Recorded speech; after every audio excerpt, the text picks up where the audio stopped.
Welcome to the live stream, guys. Today we are going to be building out a leave request system. And I do have some show notes that I'll be working from. I'll be creating an outline and some content along with any notes, recommended reading, any documentation that I need to link to. For example, we actually started this last week where I told you guys, hey, this is how you start a project. And we were able to make some progress on the project, but really we haven't really got to the meat of it. So if you were to click on this link here and look at the outline that we had for last week, let me bring up this page and show you what this looks like here. I'm gonna make myself smaller.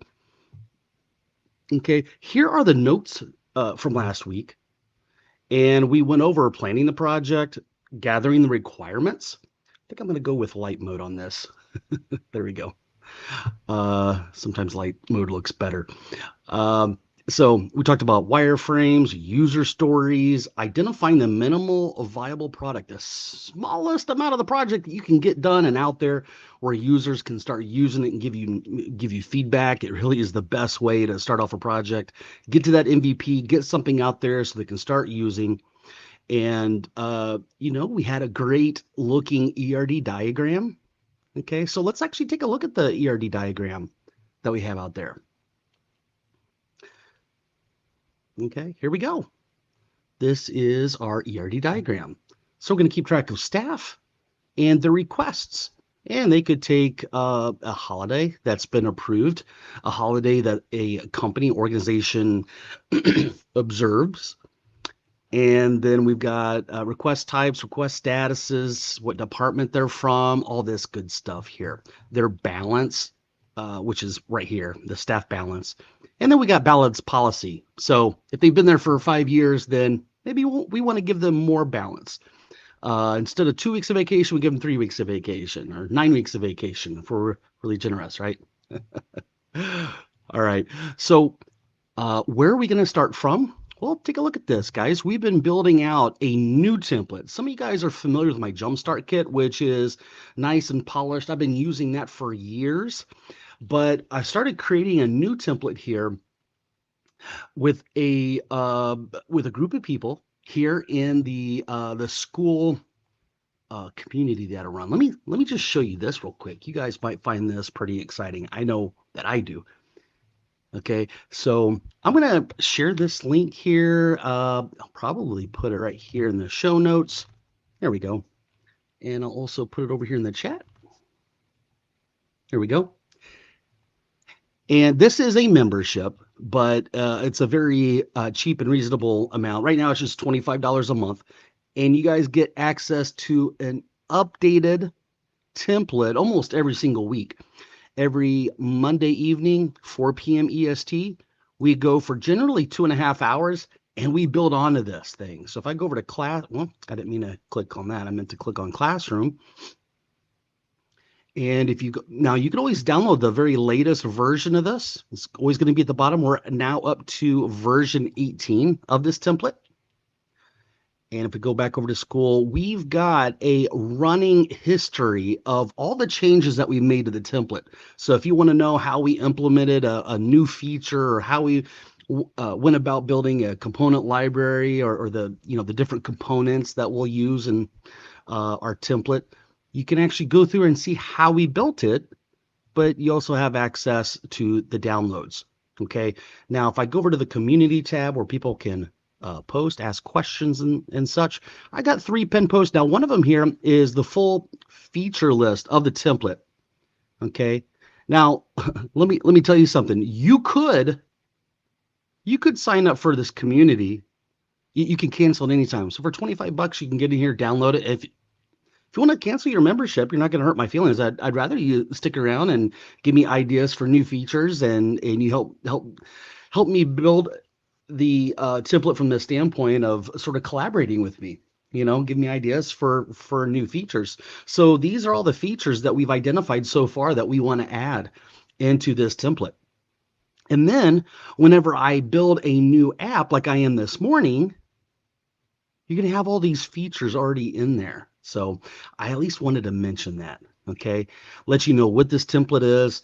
Now this menu is I love this menu. This is a new menu that I built, and we got plans for it. So we want this hamburger. Let's say we're building a mobile app and we want this thing to just minimize down to a little hamburger icon. We could do that. I also want to build in some multiple levels to this menu. I think that would be very beneficial. Um, and so we're going to use this template right here that we've started with, and it's all responsive and it's got all kinds of great features. So this is the one that we're going to use. And after this live stream, I'm going to upload this version, and everybody in that community can benefit from it. So if you think about it, if we just build apps week in, week out, month in, month out, year after year, you guys are going to have access to all kinds of apps and Power Apps. And let me tell you something that you may not be thinking about. You could take this, turn around and sell it to clients, and you could build a whole freelancing business based off of this template and the things that we build together here. Okay, just a thought. Most people are learning Power Apps to increase their income, to make a good living for themselves and their family. I would have to say with Power Apps, the supply of Power Apps expertise out in the field is not meeting the demand. The demand is much higher than the supply, and it's still going up at a higher rate than what I believe the supply is out there. So that's one of my motivating factors for being out here on YouTube and trying to teach as many people as possible, because I found developing software and Power Apps is actually much more lucrative than traditional software development. In my own experience, it's been like 3 times the amount than what I was making as a C# ASP.NET developer, if that tells you anything. So because you can do things so fast in it. Okay, so I would like to show you guys something here. Now, if I open up a new tab of Power Apps, and I go to my Power Apps dev environment that I have here, and I want to show you something. We could start with an app template. Now, I recommend these app templates just to get ideas for apps that you might want to build. Okay, so I'm going to scroll down and look for the leave request, which is right here. And I'm going to click this button, and I'm going to try to get a better picture of this thing, because if I were to try to create it, there's all kinds of errors in there. Now, there is a YouTube video out by, I believe Todd Baginski. I think he might have been the guy that originally created this template.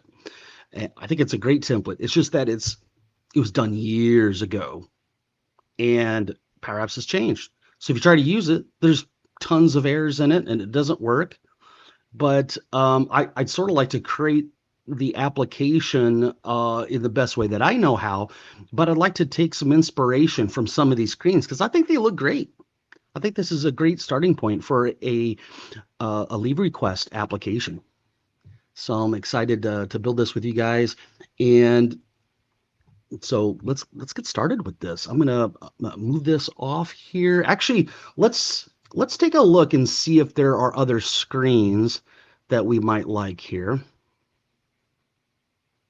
Now this screen right here, yeah, this just shows the different, it says my leave balance. It shows all the different types of leave you can take and how much credit you have to use for different things. So if you're somebody gets sick a lot, you can only get sick 8 days this year, or at least that's what you have available for in this scenario. Let me fast forward here. Let me see. And that's pretty much, I'm trying to look through the screenshots. Now, a template starts off with this screen where you log on as an employee or a manager. I don't really like that. I think the application should know if you're a manager or an employee and not have to make them click on one or the other. You know, make the UI intuitive on both sides, from the app and for the user. Okay, so I think what I will do is I will open this up, and I just want to show you the types of errors you're going to see if you try to use one of these templates that are old. Now, if they release a new template, I'd say check it out, try it out. But chances are,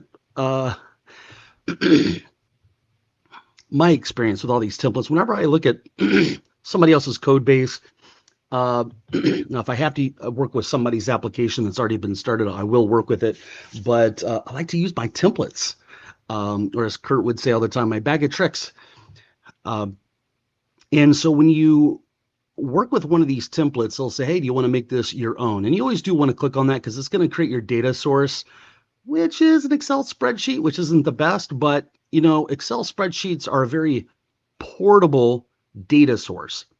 What does that mean? It means they're very easy to, it's the difference between a big tower desktop as opposed to a gaming laptop or a laptop in general, where it's portable. People prefer laptops not because necessarily that they're better, but they're compact. You can take them anywhere. I don't prefer to work on a laptop. You know, they're smaller. The keyboards, I gotta get out another keyboard, another mouse, and so I prefer that, you know, a desktop. But because it's portable, people love laptops over desktops. And Excel can be a very portable data source because all you got to do is just move the file around. Now, contrast that with if this used SharePoint, was it going to automatically create all my SharePoint list? Probably not. So Excel just seems to be the easy way if you're going to have a template to do something like this. But Excel is an awful data source that's going to cause us all kinds of problems. You wouldn't want to use that in production. Okay. But just know that in this case, what you just saw me did by bringing this up, it creates an Excel spreadsheet out in your OneDrive for Business. And you actually saw me click on OneDrive for Business. Okay. And I'll just go over some of these screens. Now, some of these screens may not be usable because there's so many errors and things aren't coming up. Okay. So we're going to create something that in my mind would be just as good, if not better, than this application. And last week we started compiling requirements for this. So I'm very excited to jump in here. Okay. So what I'm going to do, this is my template, and you can see it's the ultimate Power Apps template. Okay. I'm going to do a save as. There we go. And I'm going to call this leave request template. And I'm going to hit save. So essentially, I created a separate copy. So we will work from here. All right, so I'm going to create a new tab, and I'm going to bring up the data sources here. We want to make sure we've created all of the, we'll use SharePoint. Most people do use SharePoint because they don't have the premium licensing. I know there are some people that like to see some Dataverse or some other data sources being used, but most people use SharePoint. And hopefully if you use other data sources, you probably know things aren't too much different between the data sources. There can be some things that you have to keep in mind for delegation, but let's say you use filter the same way. You know, all the things that allow you to read the data, write back to the data are the same. It's just a lot of the delegation things that you have to keep in mind.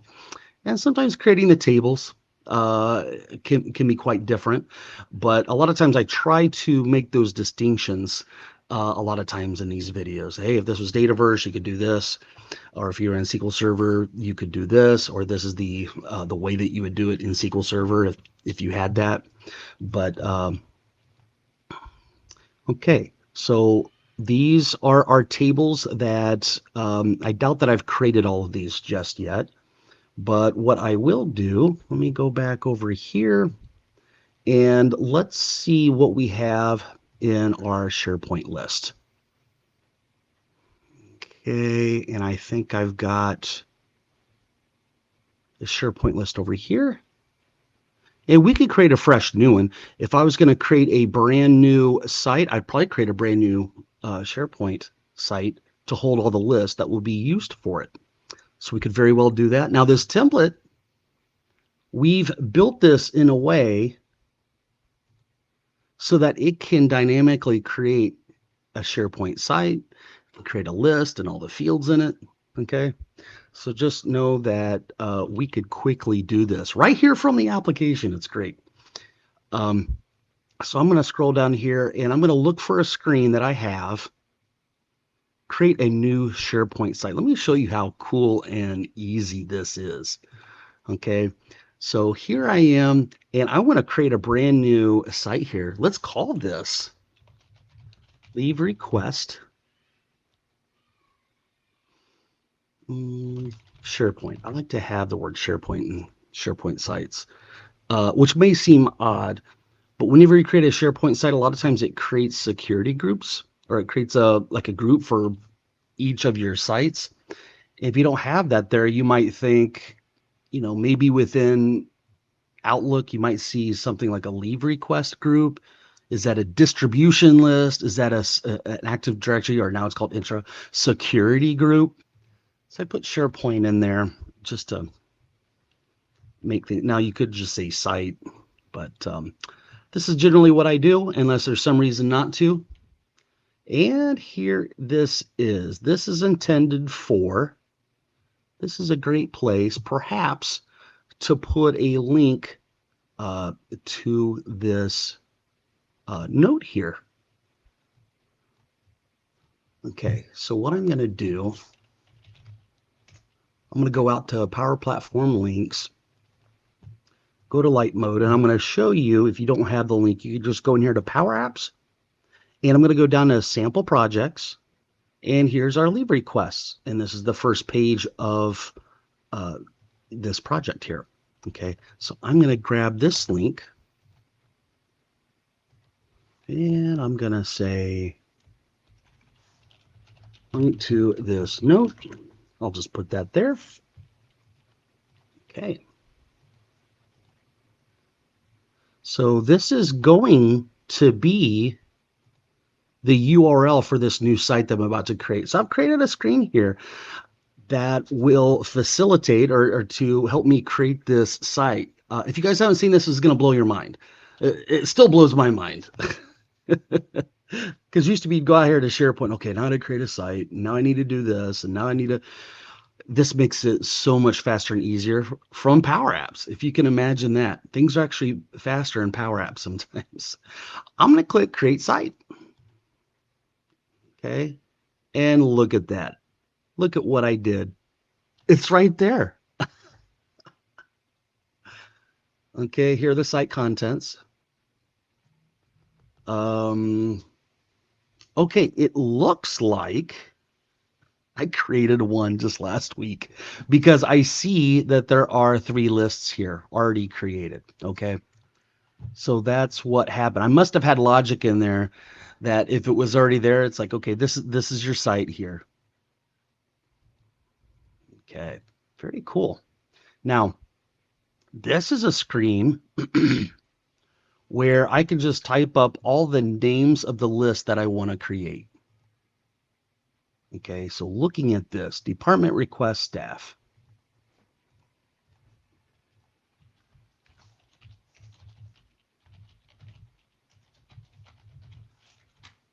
Now, because we already have those, we don't need to create them, but I at least want to have them here in the list. Because what I'm going to do is I'm going to pull this ERD diagram up to a different screen. And let's list off the other ones.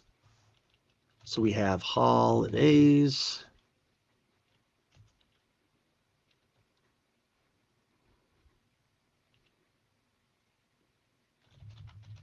Staff balance.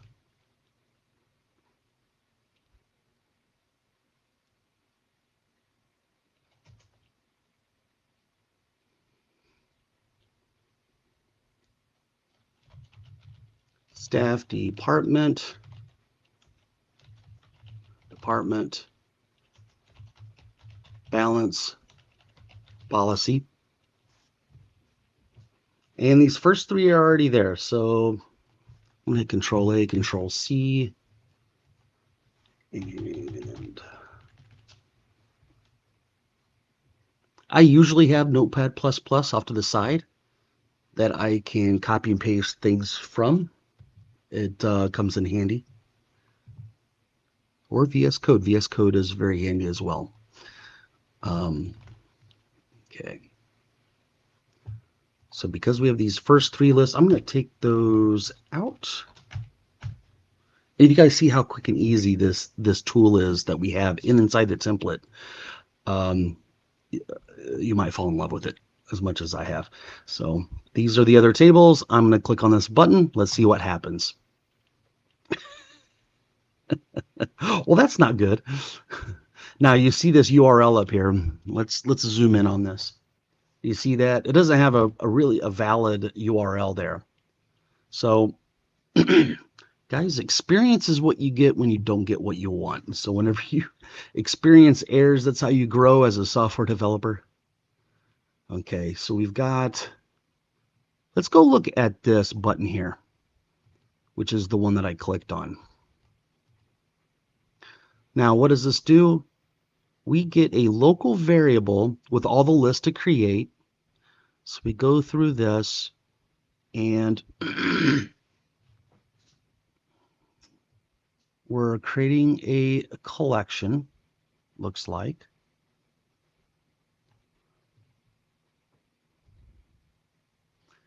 And we call this Power Automate Flow to create it.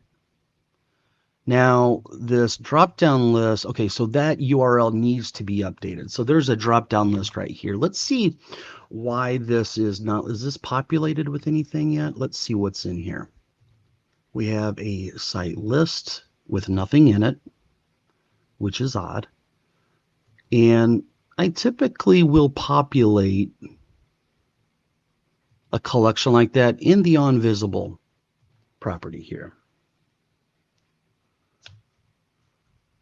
All right.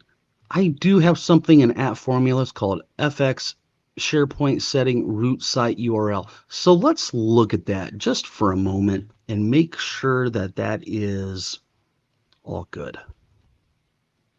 Well, look at that. It's referencing it right there. And that is my root site URL.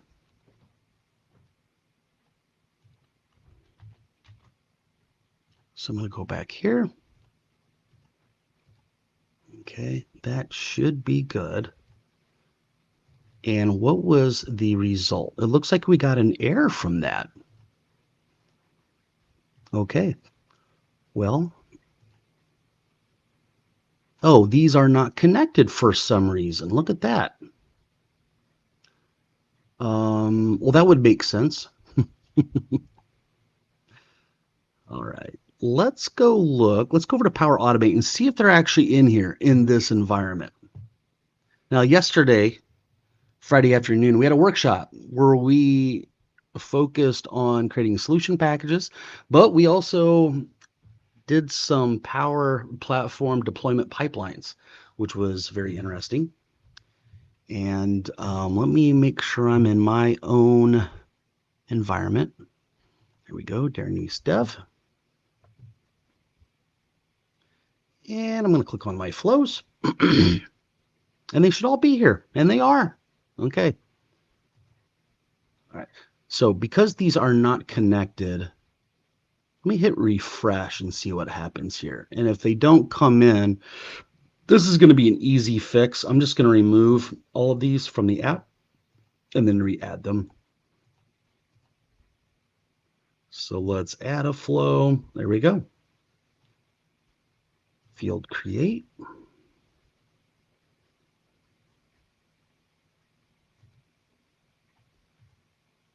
Get lists.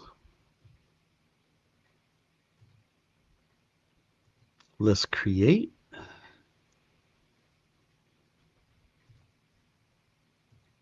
Get sites. And create site.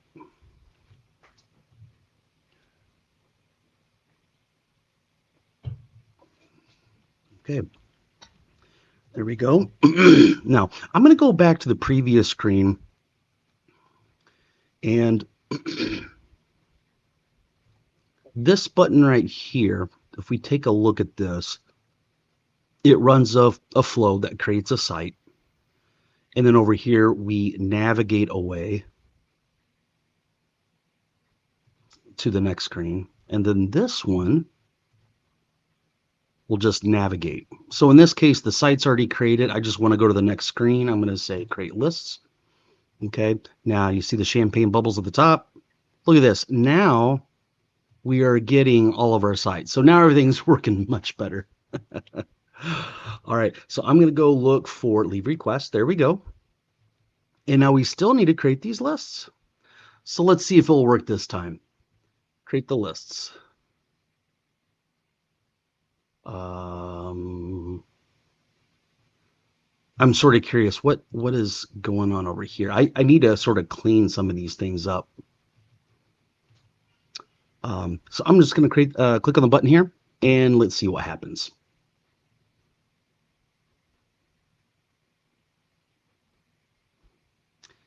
That's sort of a scary thing to hear, right? Let's just do this and see what happens. Don't do that in production, in any production. Let's just see what happens here if we do this.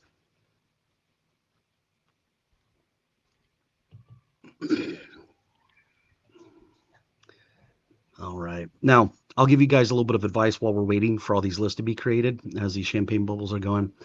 I worked for a large organization where sometimes they would purchase software from software vendors. Sometimes the business side or the departments that weren't IT, they would be tired of hearing IT say, no, you can't have that, or no, not yet. Calm down, you don't need that just yet. Maybe next year, or we'll put it on our list, a backlog, and we'll get to it eventually. So these departments would go out and find software vendors to do something. And then the networking guys would rely on me for a lot of server management, especially if it was a SQL server or a web server, because I have experience in that. So they relied on me for that expertise.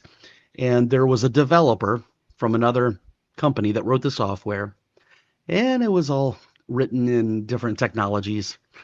And we needed it installed on some web servers. And they would say, okay, well, we'll run this script here. I'm like, okay, well, what does that script do?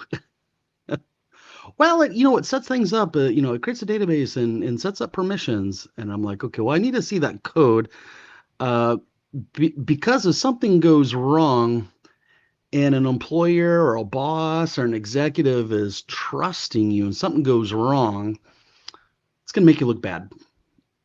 It might actually get you fired if they might deem like, oh, that's like a novice move and we're regarding you as an expert, So one of the things the developer would say, well, let's try this out. Because like things weren't working. His app wasn't working on the server and he wasn't used to Windows servers. He was used to Linux-based servers. And he said, well, let's try this out. I'm like, listen, you go off and get your own test Windows server and you come up with a full procedure rundown. And I don't want the company that I work for to be the guinea pig for your testing of your deployment model, Okay. Now I'm going to open up SharePoint and look at this, guys. It created all of our list for us. Now, normally it doesn't take that long. I don't know why it took so long that time. But here we go. There's all of our lists. Now, I'm going to go back over here. And this particular screen, what is this guy? What screen are we on? We are on, it's called screen 4, but we create our list. And what this one does, this screen 4, yeah, it was the beginning. It was the prerequisite or the precursor to this screen called create new fields. Okay, so let's pick our site we're working with, which is leave request. There we go. There's the URL to our SharePoint site. And I will click on get all the lists for this particular SharePoint site. Okay, watch the champagne bubbles go. They came back. Very good.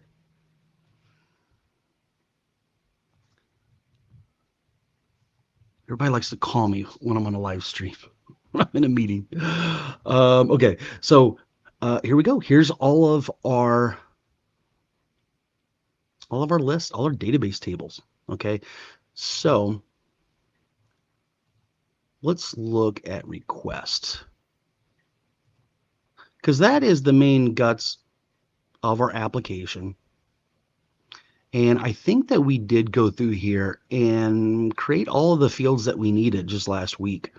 Okay, so we've got title, which would be a short description of the request, like, hey, I'm sick.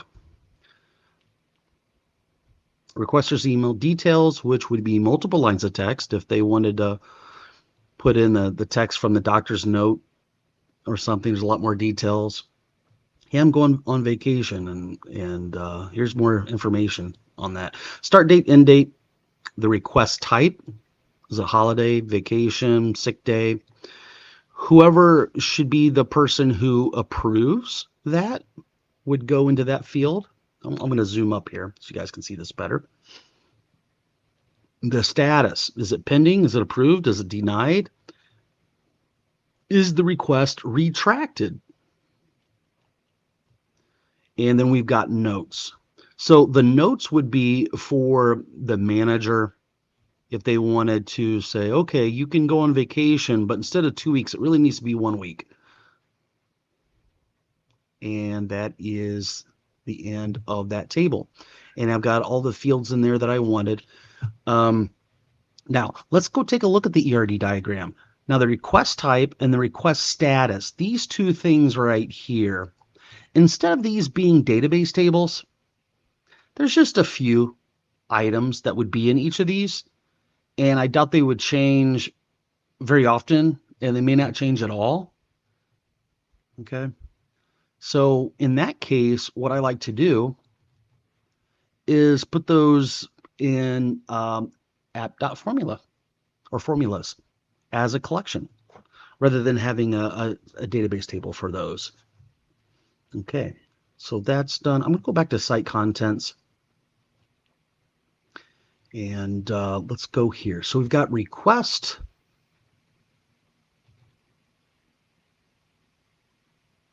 Now let's click on staff. Let's see what fields that we've already created.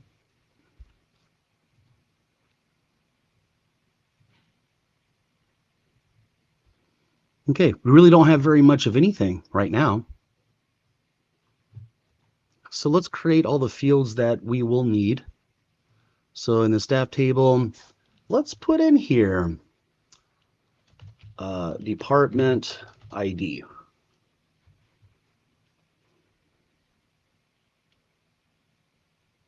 And I'm looking at the ERD diagram here. So we have a department ID that could link to this guy right here.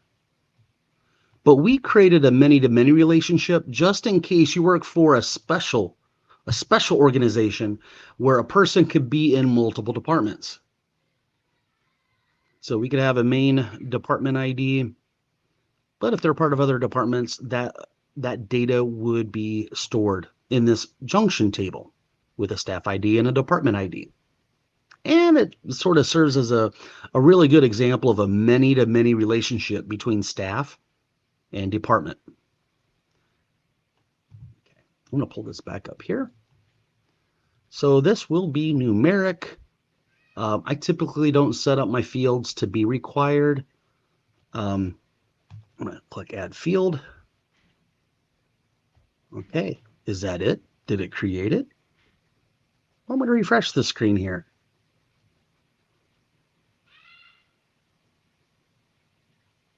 Okay, it's still working on the refresh.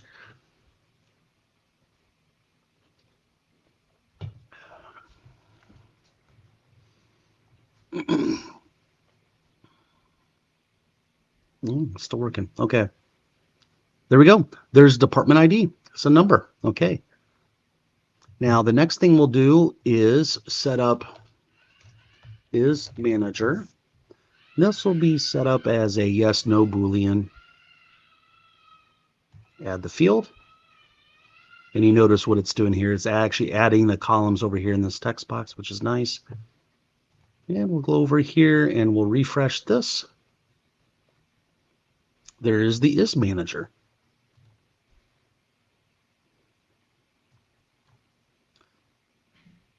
Okay, let's also keep track of the start date for the staff, and that will be date time.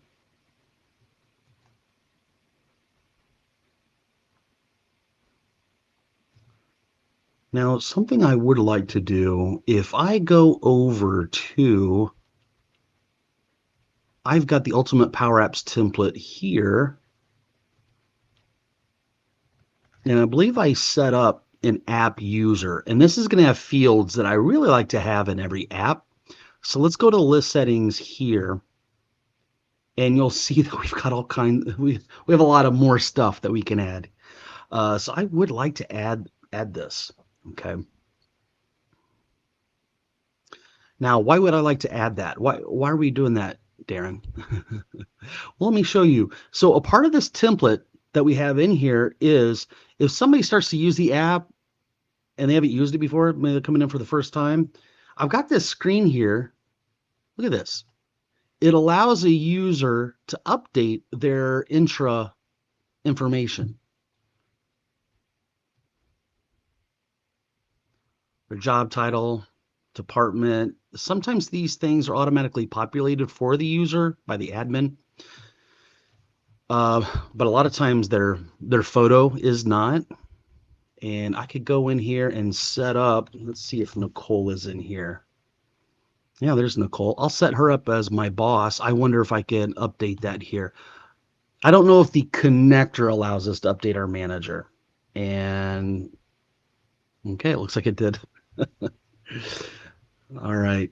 Now, something I don't like about this screen, you notice when we hovered over it, it had like a little purple type of thing going on. I'd like to update that.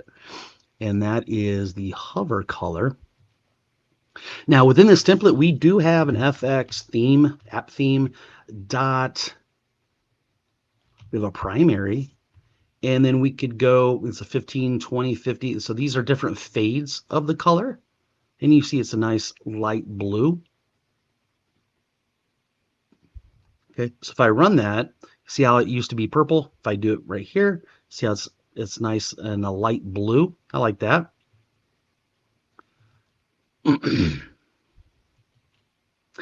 And then for the border,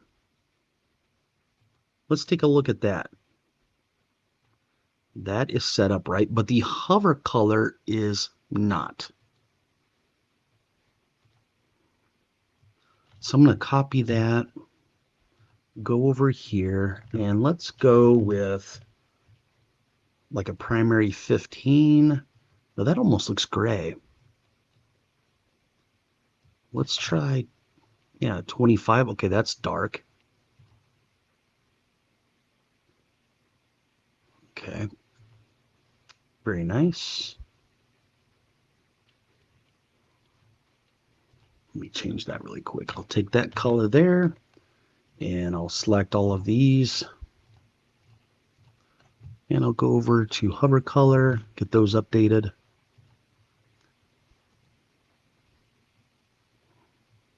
And then I think for the border, I'll just use that.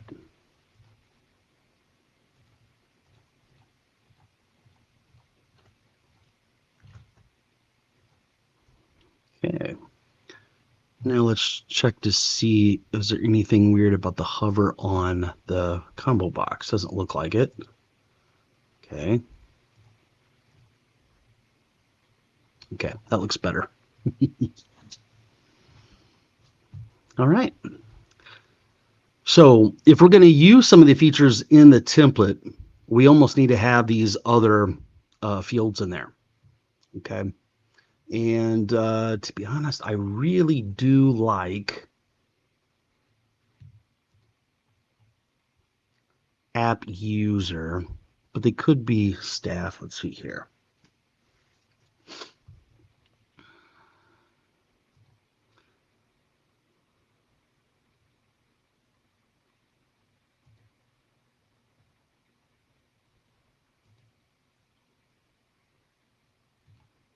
Go back over to list settings and we'll take a look at this. Okay.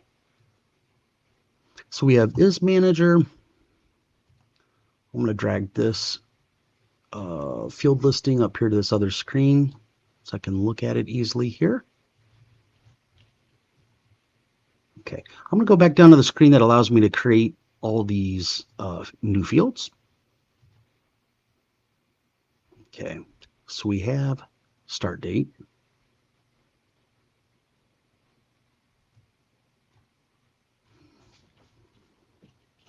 We got user email, and we'll do single line of text. We'll add that field.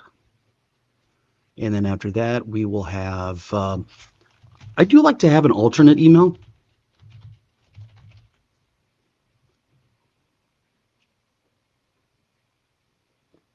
Now it does look like my video there froze up. I'm going to turn that off momentarily. See if I can fix that real quick.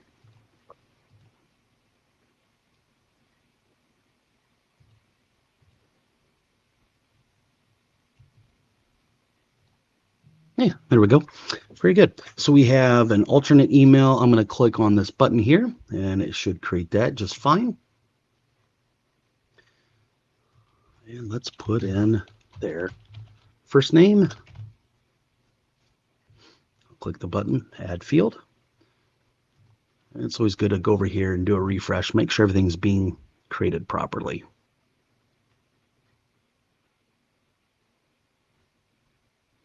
Yeah, there's first name, last name. Let's also store intra ID as a single line of text. That is fine. Now, what if you had an employee ID? Maybe there's some type of HR system and there's an ID generated by that HR system, and you might need to keep track of that. So I'll add that field, and single line of text is fine. Sometimes they are made up, most of the time they are made up of numbers, but there might be dashes in there, and if you're not doing math with it, you might as well just store it as a string, right? And I do like to store photos as base 64 strings. What I found with SharePoint, if you try to store an image in a SharePoint list as an image type, doesn't work well. I've seen it say it's read only, so then you can't change it. And then sometimes if users haven't been to that SharePoint site recently, the image doesn't even show up. So I've always had problems with that. So I would recommend either doing a base 64 image like this, or use a document library for the images, for files in general. And I have tried to use the attachments, which I don't recommend either. So there's base 64. I'm going to make this multiple lines of text.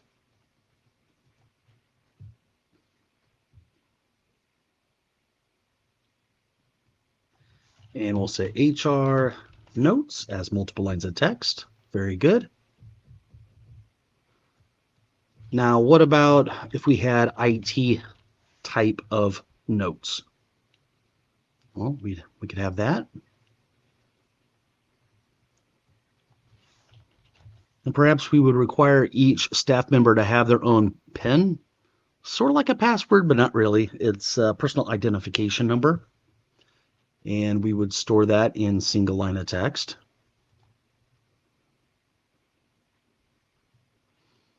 Office location, single line of text. Now you might wonder, why is Darren doing this? Isn't all this information stored in Azure AD or Intra?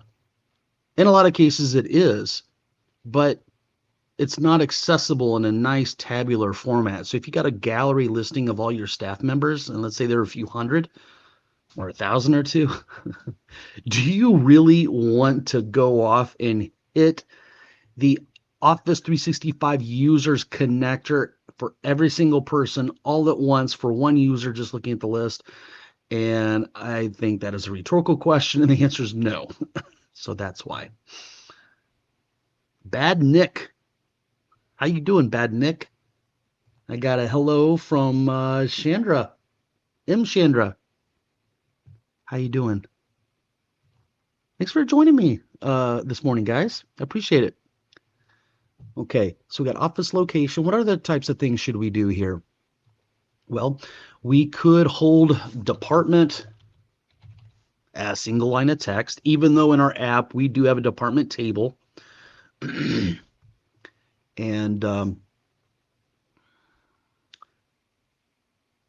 And if we do store a department here, you might think to yourself, well, that's sort of denormalized data, isn't it, Darren? So if you've studied relational database best practices, you'll come across a term called normalization or database normalization form. And one of the rules is you don't duplicate data. So if we've got a department ID, why would you store department name as a string there? Well, it's the same reason I just gave you a few minutes ago when, yeah, you could get the information from Intra, but having a string like this allows us to not have to do a lookup when we're displaying information in a tabular format, for example, in a gallery. So sometimes denormalizing your data can make retrieval of data quicker, sort of how data analytics professionals might, if you have a data warehouse, a if you're creating reports and visualizations, a lot of times you have to denormalize the data and have like a data warehouse version of the data so you can easily write reports. Otherwise, in what is called an OLTP, online transaction processing, where things are highly normalized and transactional, you almost need a different type, which is analytical processing, where things are more spread out. There's more data and sometimes duplication of the data, but it's much more easily accessed. It's accessed more efficiently. So I do that. I take a little bit of that analytical world and implement it in my app. Sometimes I have some duplicate stuff in there, and I don't recommend doing that unless you've got a good reason to do so. Okay. Very good. So we've got department. Now, did I actually hit the button? I don't think I did. Let's click the button. And I think we're good there. I'm going to hit refresh.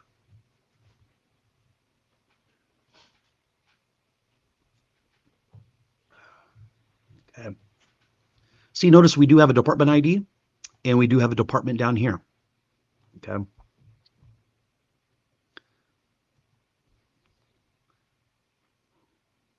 right. So after department, what else will we want to create here? A job title. Absolutely. There's job title. Let's add that.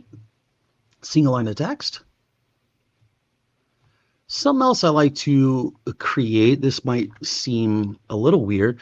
You know how we store the photos in a base 64 string? I also have a field where I keep track of how big that file is. So it's 0, or if it's like really small, it probably means they haven't even set up their photo yet in Intra.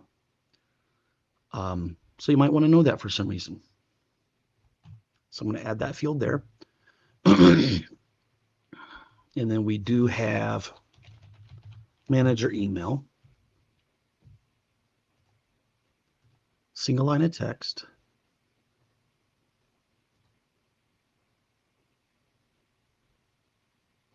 What about an hourly rate?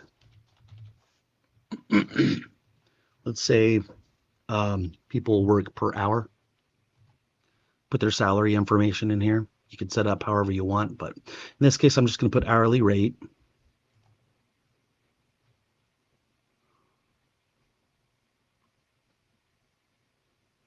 Okay. And I think those are all the fields that I wanted to create. So I'm going to go here and I'm going to refresh this, and we should have the full listing. Okay. Very nice.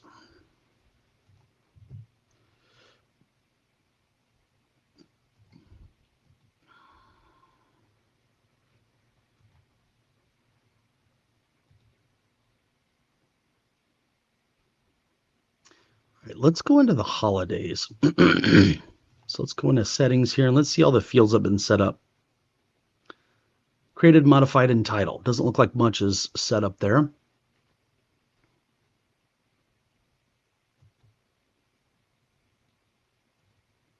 Okay, there's holidays. And let's put in here, I'm going to say year. Make that numeric.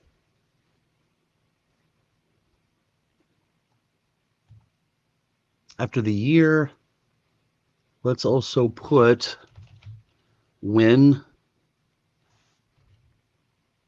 And this will be a date time. So, for example, Christmas Day, December 25th. When does it happen? December 25th. Okay, so I'm going to hit the button there, create that. And we already have a title. So that table is done. We have staff. Let's go look at staff balance. I'm going to refresh just to make sure it created all of our fields here. Okay, and it did. And we have staff balance. Let's go look at the settings here. Okay. I'll change this, drop down to staff balance. And let's put a staff ID in here. Okay. That will be numeric. That will be our foreign key off to the staff table. Okay. Let's also add in a leave type. And that will be single line of text. So this would be like vacation, personal day, vacation sick, that type of stuff. That would go there. And so they might get 5 sick days or 10 sick days. And as they take those days, those should be reduced. Okay, let's add that in there. And I think that pretty much does it for that table. Yeah, leave type, staff ID, and then title. Hey, look what the cat brought in. Hey, Daniel. Thought I'd pop in for a while, learn a thing or two from you. Hey, man, you're welcome to come on as a panelist if you'd like. How could I? If you want to, don't feel pressure to. But if you want to, I'll send you a link to come on here. Let's see here. I'll hit that button. I'm gonna send you a link over Twitter because I think that's where we've talked before. And if you don't want to, no worries, man. But yeah, I love the fact that you stopped by. Thanks.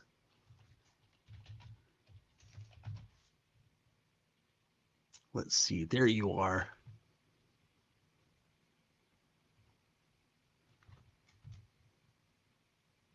Very cool. And I'm going to share your Twitter handle here, Daniel.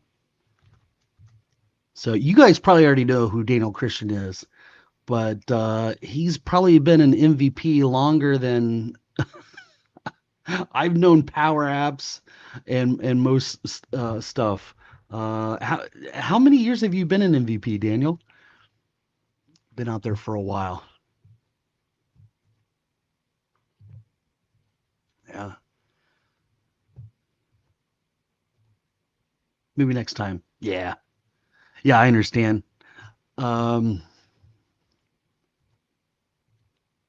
yeah, I'll let you get your hair done and everything before we go next time. You're welcome to come anytime, man. Just let me know when you're ready. 5 years. Yeah. I think I just got my my little puck for the second year. Um, but yeah, very cool. All right. So what we've got here, let me go back to my ERD diagram and see what we've got, what we don't have. So we just did the staff balance. Let's go look at the balance policy. And I'd imagine we just go into settings here. Okay, and not much has been created there. So balance policy. Let's put in, actually leave type is something that I would want in there. So let's make that single line of text. Okay, I'm going to show you guys my ERD diagram again. Daniel says, I've worked with Power Apps, Power Automate, and some Power BI for almost 10. Wow. Well, it was still private preview. That's impressive. That's how I was with .NET back before, it was in its beta. I was so looking forward to it. And I was a little bit of a latecomer to the Power Platform, but once I found out about Power Apps, loved it. Yeah. So this is nice to hear from you, Daniel. Absolutely. And Daniel, I know your YouTube channel, you cover all kinds of really cool stuff. Some of the other Microsoft tools that I've never either heard of or have never used before, which is really cool that you got a lot of variety on your channel. So if you guys haven't checked out his channel, definitely check it out. Yeah, absolutely. So this is the balance policy. So based on seniority,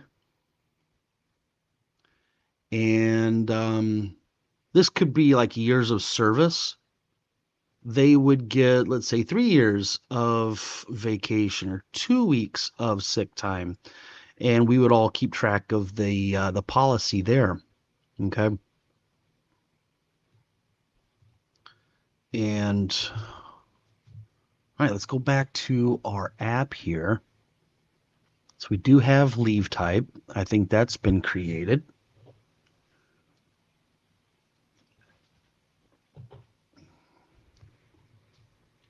Yeah, we have leave type. That is the one that has been created. Okay, very good.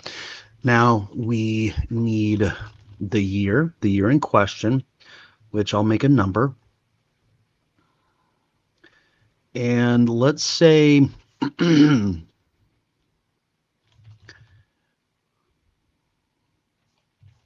seen already years. So how many years they've been with us? Actually, that should probably be calculated, to be honest. Well, that would be calculated for the staff member, but for the policy, yeah, we would come up with, like, this field would hold 5. Like if they've been here for 5 years, and then we go to the staff member, look at their hire date, and determine if they qualify for the 5 years or not. Okay, so let's add that seniority years. And the benefit, like how many hours we want to provide for different types of pay time off. Okay, so in this case, hours allocated. Did I spell that right? I never know until I Google it. Sometimes, yeah, I did spell it wrong. There's no W. I thought that looked weird. Okay. Hours allocated, numeric. So instead of saying, hey, we'll give you a week of vacation, no, it's 40 hours of vacation. Because you could give somebody 45 hours of vacation rather than, and they could earn it in smaller increments. How do we use Databricks as the data source? I have not worked with Databricks, so I probably wouldn't be the best person to talk about that. Now, if Daniel is still here, maybe Daniel knows about Databricks, or maybe Savage. I see Savage on. Maybe he knows what Databricks is. I have not worked with that. I try to stay in my lane and only talk about the stuff that I do know about. All right. So we've got that set up. Okay. And I think we're getting close to being done with all the table creation here. Let's go over. I'm going to refresh this just to make sure. I always double, triple check things. Seniority years, and we've got hours allocated. Okay, I think we got everything there. I'm going to go back to site contents. And let's look at staff department. in staff department is our junction table, our mapping table to make up a many-to-many relationship.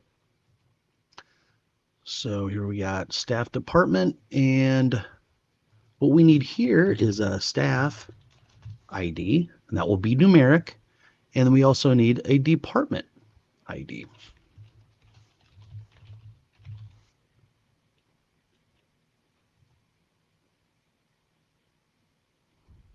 Something else that I would like to do is maybe have notes. So if somebody has, um, let's see, Darren, in his company, he is one of the executives, but he's also in the training department, you know. Um, there could be a note associated with between me and a department and say, well, Darren just works in the training department on Saturdays, and the other days a week he does this role. I always try to create a system that will allow for some flexibility, Yeah. Daniel says, just like Darren, I like to stay in my lane too. Um, yeah. Databricks is a non-Microsoft data with intelligence platform. Thank you for either knowing that or looking that up, Daniel. That's good to know. I was almost wondering, like, whoa, is that like a new part of the Power Platform that I don't know about yet? I was about to get some imposter syndrome or something going on. So thank you for letting me know. I try to stay up on the Microsoft side of things, but even then, Microsoft has so many different things out there. It's hard to be up on everything that's going on, even with it. So, okay, so we have notes there, and that should be it for that table. I'm going to hit refresh, make sure that we have all of those. Now I thought that I put some notes in there. Maybe I didn't hit the button. Yeah. Multiple lines of text.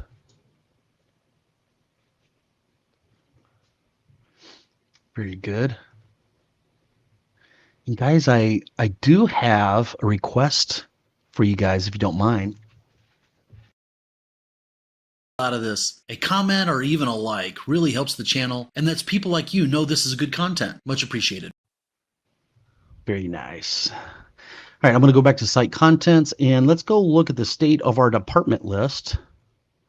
And if this looks good, we're going to be set. And department, we only needed really a title there. Maybe we'll put in notes for department.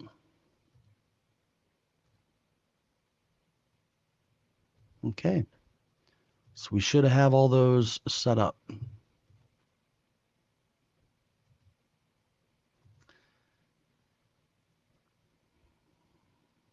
Okay.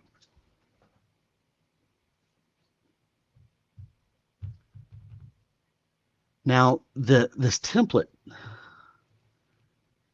let's see here. The template does rely on a data source called AppUser. Okay. And some of the screens have already been done that point to that. And I'm going to be honest, I would sort of like to call this AppUser. So let's see how this works out for us. If I were to go in here, typically I don't like to rename things in SharePoint, especially fields.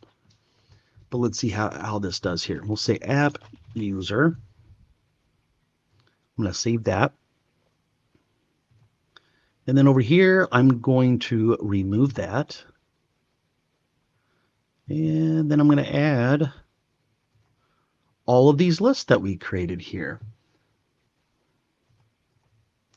Daniel says, I've heard other clients talk about Databricks, and the little research I did led me to that information. Very cool. All right, I'm going to go into SharePoint. There's our leave request SharePoint site. Very good. There's our app user.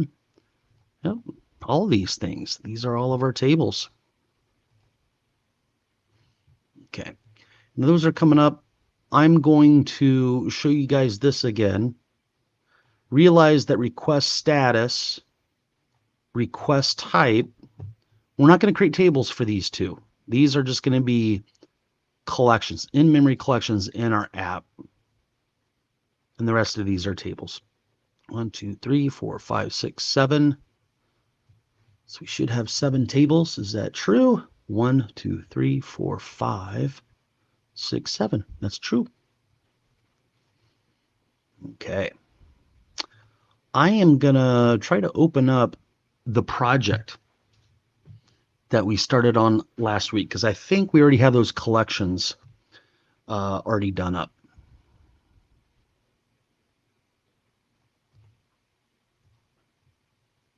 I just don't remember where.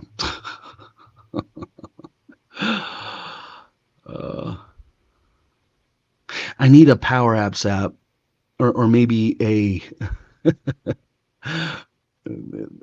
maybe the Center of Excellence toolkit to keep track of all my environments and tenants and projects and solutions. And all right, so I hope this is it. And hope I could just copy and paste it. Yeah, this is the one that we started from last week. And I'm going to go into app formulas. Look at this. This is fantastic. So there's our medical leave, holiday, vacation, jury duty, and bereavement. So I'm going to copy that. Didn't want to have to reinvent the wheel that we had already done. Okay. And I'm going to add this to the top for now. Well, I have time to organize it a bit more. Now, I do want to create one for, yeah, those are request types. And now we need status.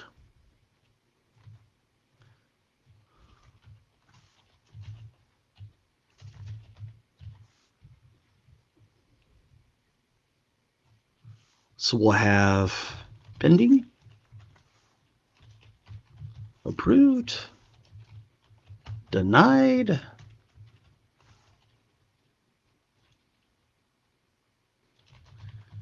canceled, and the canceled could be like a withdrawal. Yeah. Okay, we've got those two things going on there. Now, what exactly did we have done from last week? I think we just had a screen and we had something that had a patch in here. Yeah, we checked for an error and we did some interesting things last week, I remember. Okay. So we don't need to work with these screens anymore that create the SharePoint lists.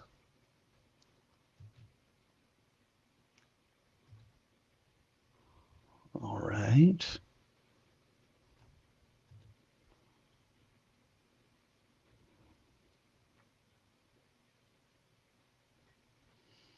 And we have a lot of different temp screens here.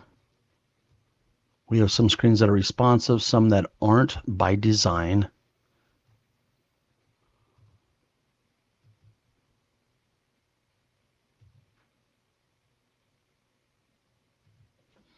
And I think this header should be inside. We have a container up above, and that should be in there. Very good. Well, we probably want our stuff to be responsive. So let's pick one of these screens that has this.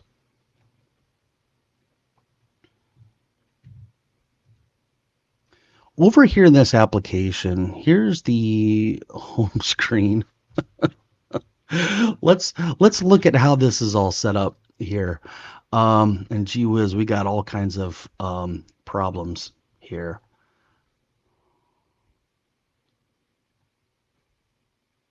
I don't even know if I want to get into that. I sort of wanted to get a good visual for this. Let's see if I can pull it up.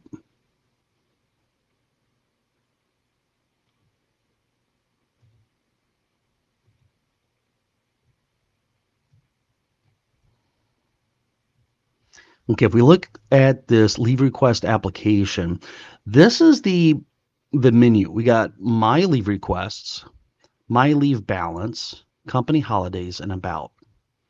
That's probably the default view because people should only be able to see their own stuff.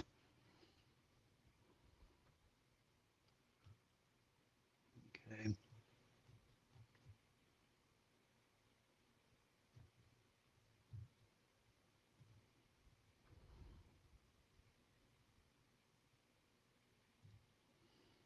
Now I do have a screen here that serves as a template. This is responsive. It does have a gallery listing and it does have something off to the side where we've got an edit screen. It sort of looks like a form, but it's not. We got the menu there.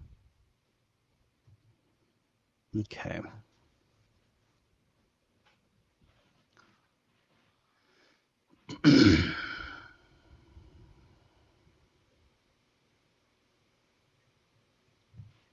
Let's see if I can find some of the other screenshots of this. So leave request power. Oops. Let's see if I can find.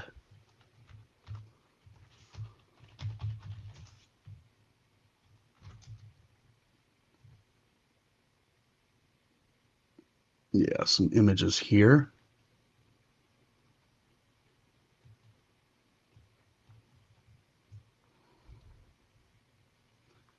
And if I could get some of these to be bigger here. Okay, I think that this is, of course, you can't see it very well here.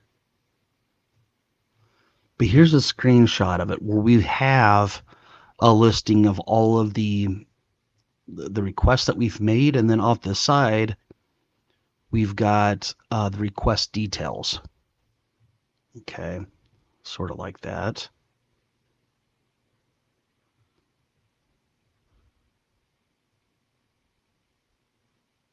To find a higher res version of that.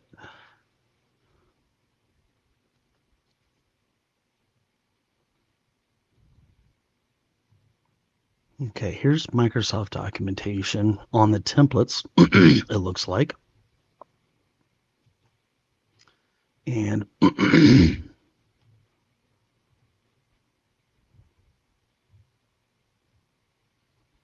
really didn't give me what I was wanting.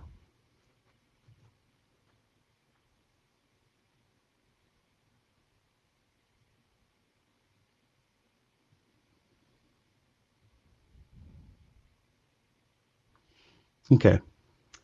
I think we should just jump in and create this thing here. So I would like a screen like this where we do have a gallery and then we might heavily change it. So what I'm going to do here is I'm going to duplicate a screen. And that's typically what I do. I find a screen that is most like what I want to build. I duplicate it and then I just modify it from there. So making the duplicate here. Now there are a few things that need to be fixed on this screen before we use that. I'm going to remove that just for a moment because I don't know if you guys noticed this, but there are some weird lines in here that I would like to fix before we move forward. Okay. And I think they have to do a lot with these container. They're either border or they are the drop shadow. I think it's probably the drop shadows. Yeah. So I'm going to select each of these containers and make sure the drop shadows are not being shown. That looks a lot better. And take that out. Let's see if this looks better. And it does. Looks like we got a container there, maybe one down here that's doing the same thing.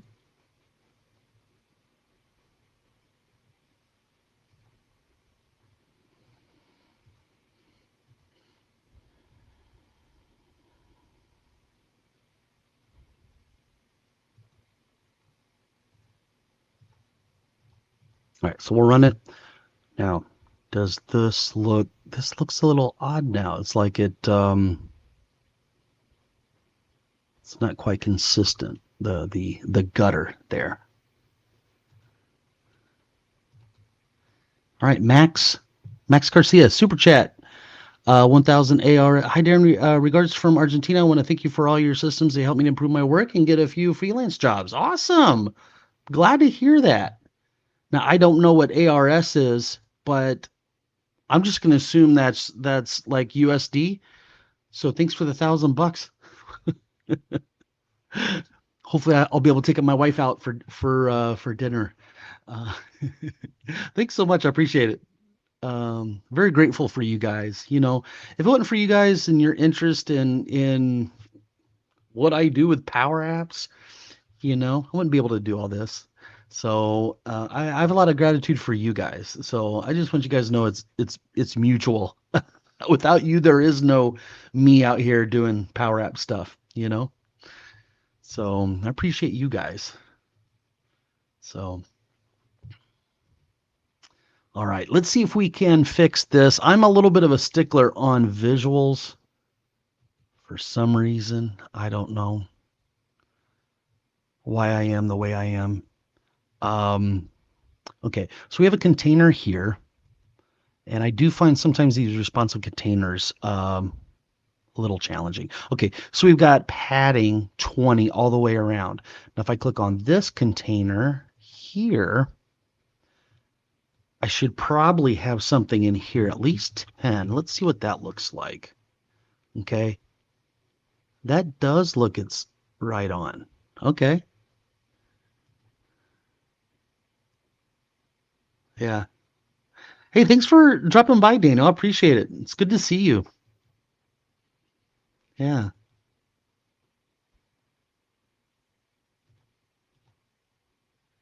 Yeah. Yeah, no worries. I just appreciate being appreciated. So I have a good friend from Argentina. Her name's Ashlyn. She's actually been on the channel. She was a nanny that she watched our kids for a while before she left Orlando. But a very nice person. Yeah. Very cool. All right. So now that I've improved on that screen, now it looks like there's a little bit of some. Now, what is this? Doesn't seem like we've got a good label for this. Some good text to put in that label. So what am I going to say here? This is going to be, I'm going to put in here.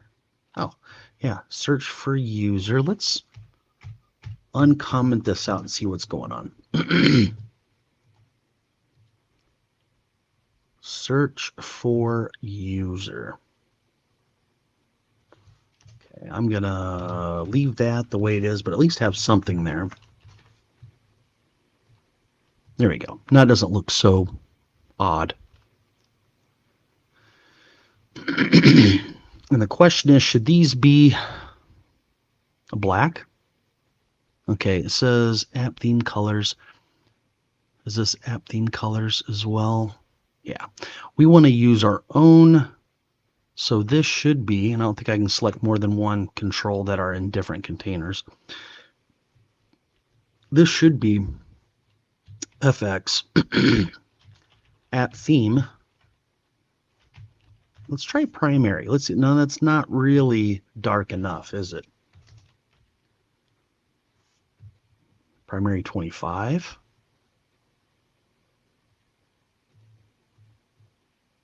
Almost need something darker than that.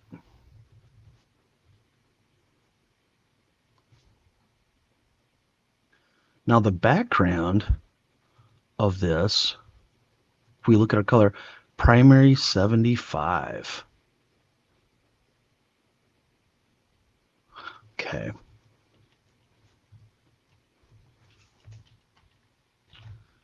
What about font? Font text. Ooh. That's interesting. Okay.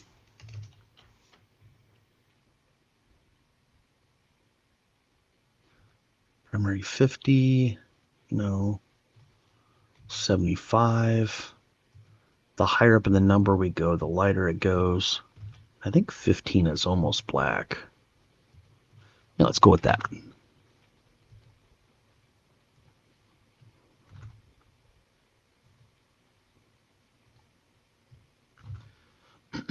Now, just a little bit of a side note here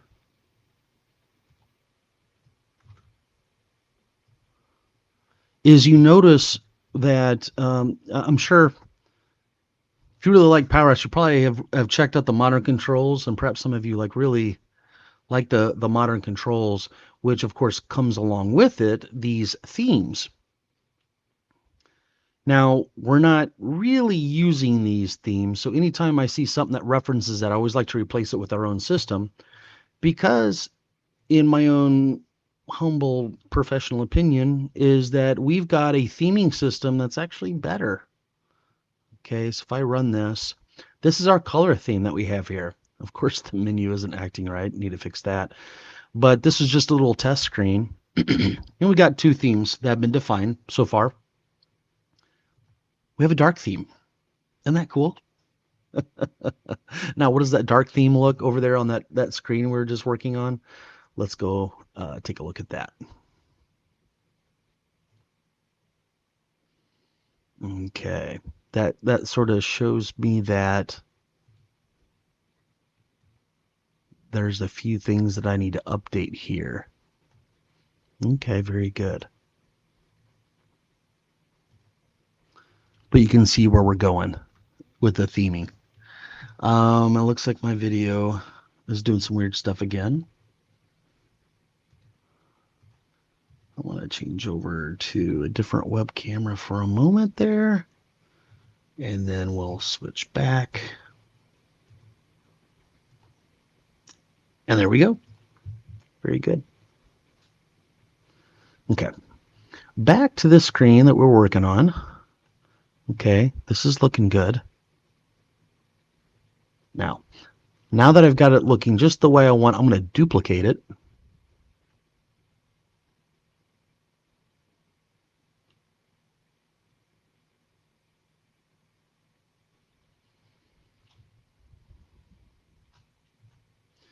And here is the copy. Let's make sure the copy looks okay. I don't know why this one is, this looks different, but it is looking a little different there, but I think this is close enough. We can work with this. All right, so what I'm going to do is I'm going to move this thing over here and move it up. This will be one of our main screens.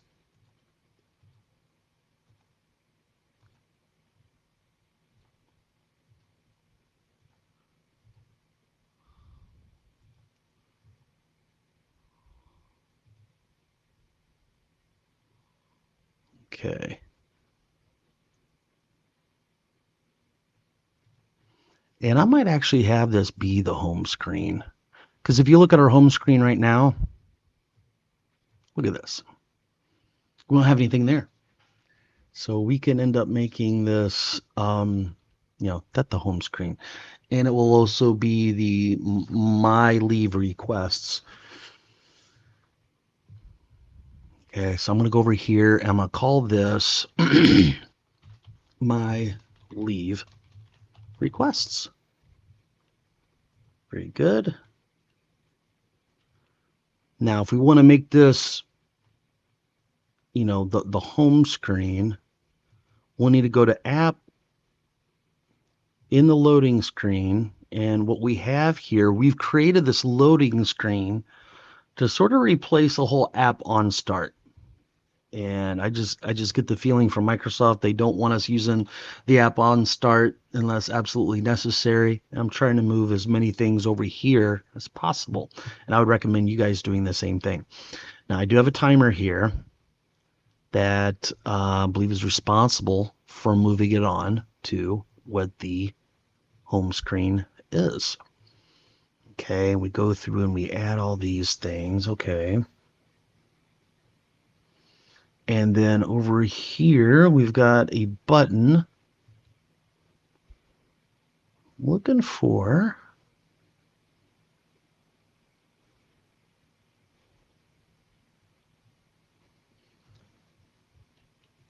Thought we had a navigate in here, and we do. There it is. But instead of going to the home screen, it will be My Leave Requests. So I'll copy that, go back to the timer, and instead of the home screen, we'll put that there. Now, I did something sort of special over here in the app formulas, and we do have some global values set up for the app. And if I could find that, here it is.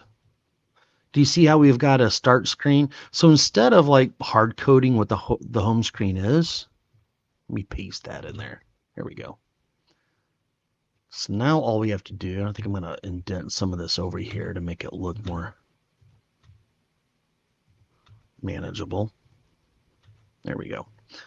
I'm going to use this FX app constants. So whenever we want to go home, we really don't have to think about what the name of the home screen is. All we have to do is say that dot home. Or is it start screen? It is start screen. There we go. Okay, very nice. I'll hit save. Okay. And I think I'm going to run this, and it should take me to the next screen. Of course, if you're ever presenting something, it's I don't know. There's somewhere Murphy's Law that it's not going to work when you're trying to present. So I'm not sure what's going on there, but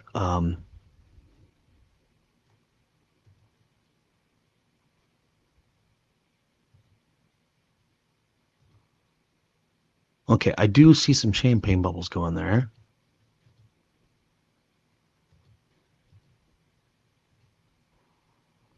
Okay, it looks like we are experiencing some technical difficulties. And this screen is showing the spinner. Okay, that was just really odd. Okay, so here we want to show, if I can bring up the right window. Yeah, I'm going to take that up and look at our ERD diagram. So this gallery, what should we use for this gallery to show all the requests that they've made for this year? And I believe that we should be looking at the request table, and then we just filter it. So here's the gallery, and let's actually give this gallery a meaningful name. So gal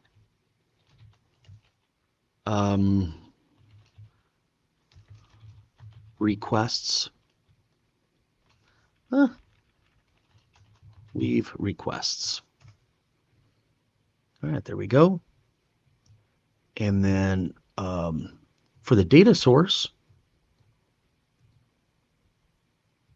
let's put in here request. Okay, there we go. Now, for some reason, we do have a container in here that's not really taking up the full width like it should. So let's go take a look at width. So this width should be parent.template width. Should be taking up the full width there. All right. It looks like it's maybe a little too much, though. Okay. Oh, you see how we have an X and a Y, a 5? So what we need to do here is we need to subtract self.x, but multiply that by 2. And then that should give us a proper looking gallery item. There we go. And we do have a icon here, which I'll rename ICO delete me.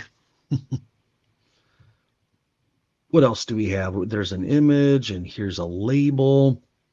Now this label should be wider. And let's go with the ICO delete me dot X, and we'll subtract our own X. There we go. That looks appropriate. And then inside this label, let's actually name this LBL request title. And then inside here, let's look at that. There we go. This thing is already starting to shape up for us. I'm having a little bit of a hard time with Power Apps. There we go. Now this is starting to look. Okay, I need tomorrow off. There's a question. I'm super sick. Maybe COVID-19. Okay. And then what we need to do here is we should filter this based on who the user is. Of course, right? So let's go find out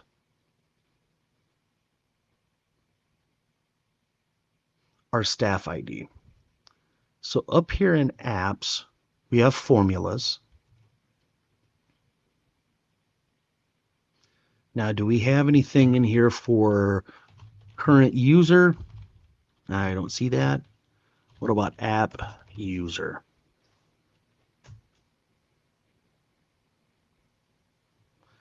Okay, look at this. We do have a lookup to get the current app user.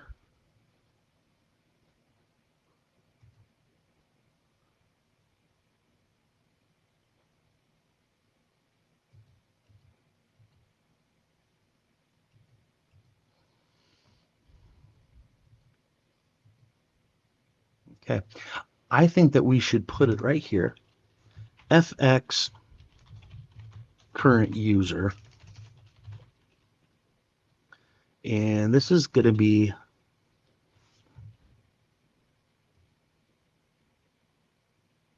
this. I'm going to cut that out, put it there, and then grab this guy and put him there.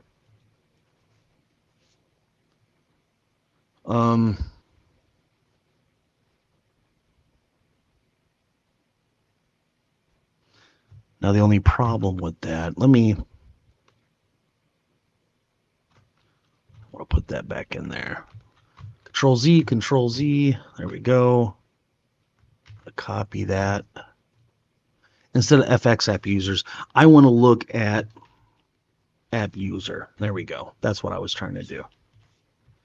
And I'll leave this guy alone. Okay. And the field in that database table is called user email. That's what we want to look up. So now we've got a current user. So check this out. In this gallery, we want to do a filter here where the ID equals the current user's ID. And I guess I've only requested one thing off. I need tomorrow off. Okay.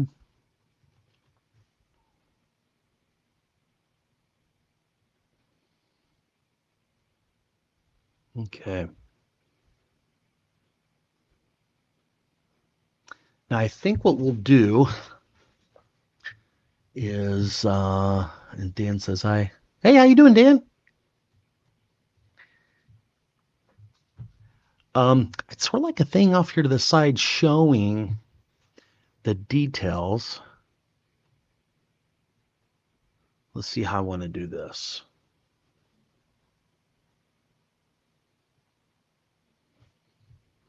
I think I'd like to change this quite a bit on this side. So we've got a responsive container here. And then we got buttons that go to the side. Okay.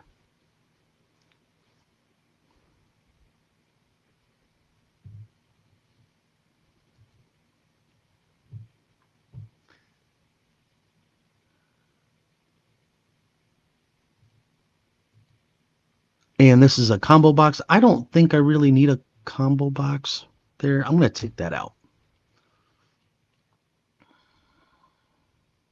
Okay.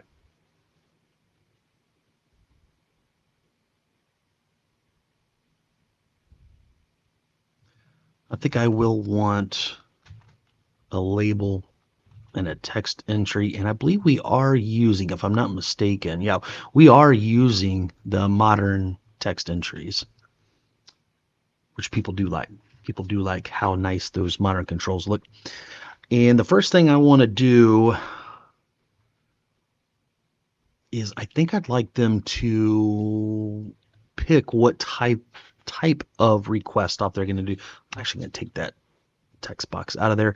Let's go add a drop-down list.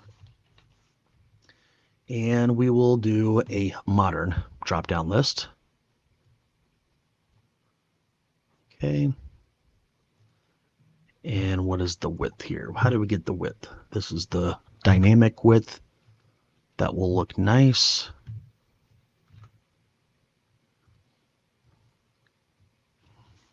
We'll say leave type. Now the leave types are in FX. There's a request type. That's what they were called. Look at that.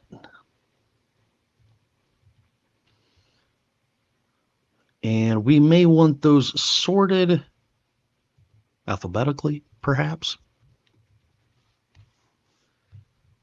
Let's go look at that.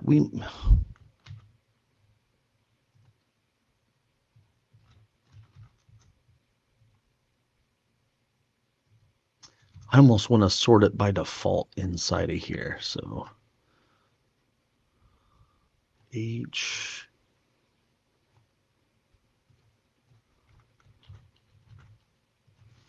put a comma there.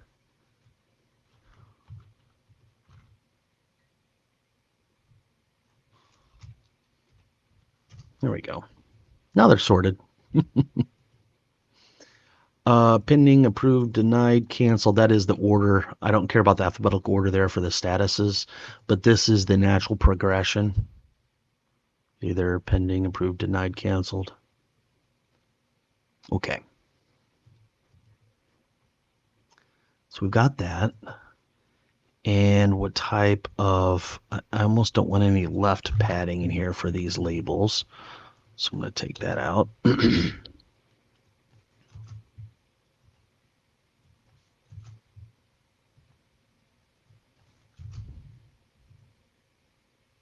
Okay.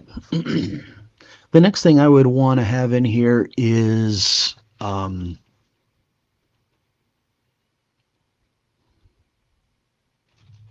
request. I'm going to call this request title, almost like it's a subject line or short description. Here for a drop-down list, DRP, leave type, TXT. Now we probably should have a good prefix for this particular screen. So instead of saying just leave type, we should say my request, then leave type. Because unfortunately, names of controls, they are global in scope. So it's almost nice to prefix this so you know what screen they belong to when you start seeing them in IntelliSense. My request, I'm going to call it title. The next thing that we might want to have in there, start date, end date. Yeah.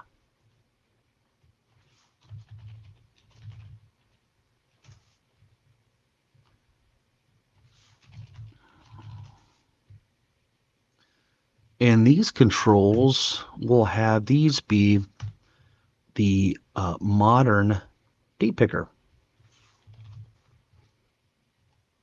And they are in preview, so just be forewarned. They may not be fully baked, but they've been out there for, what, about a year now?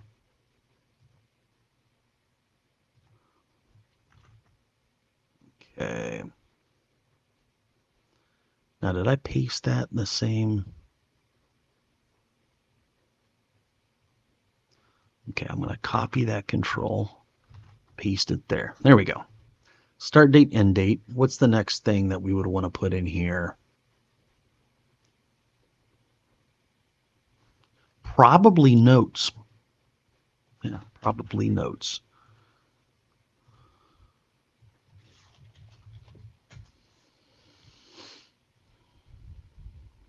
So I'm going to take this text entry, paste it down here, and I'm going to set this up to be multi-line. And then what I'm going to do for the height is I'm going to say whatever the parent height is, subtract self.y, then subtract self.x. That should give us the padding. That does not seem to be working very well. Okay, see how it goes all the way to the bottom there? Now, what I don't like about these responsive containers is, oh boy, there's a lot of nesting in here, which just gets unwieldy. I would like to go down to the screen that we copied from, which was, this list edit screen. And we had something in here. See this height? I don't like having 20 in there. That should be like a FX gutter small. There we go. I don't like literal values or hard coding things in there. So for this guy, the height should be something more like that. Very, very good.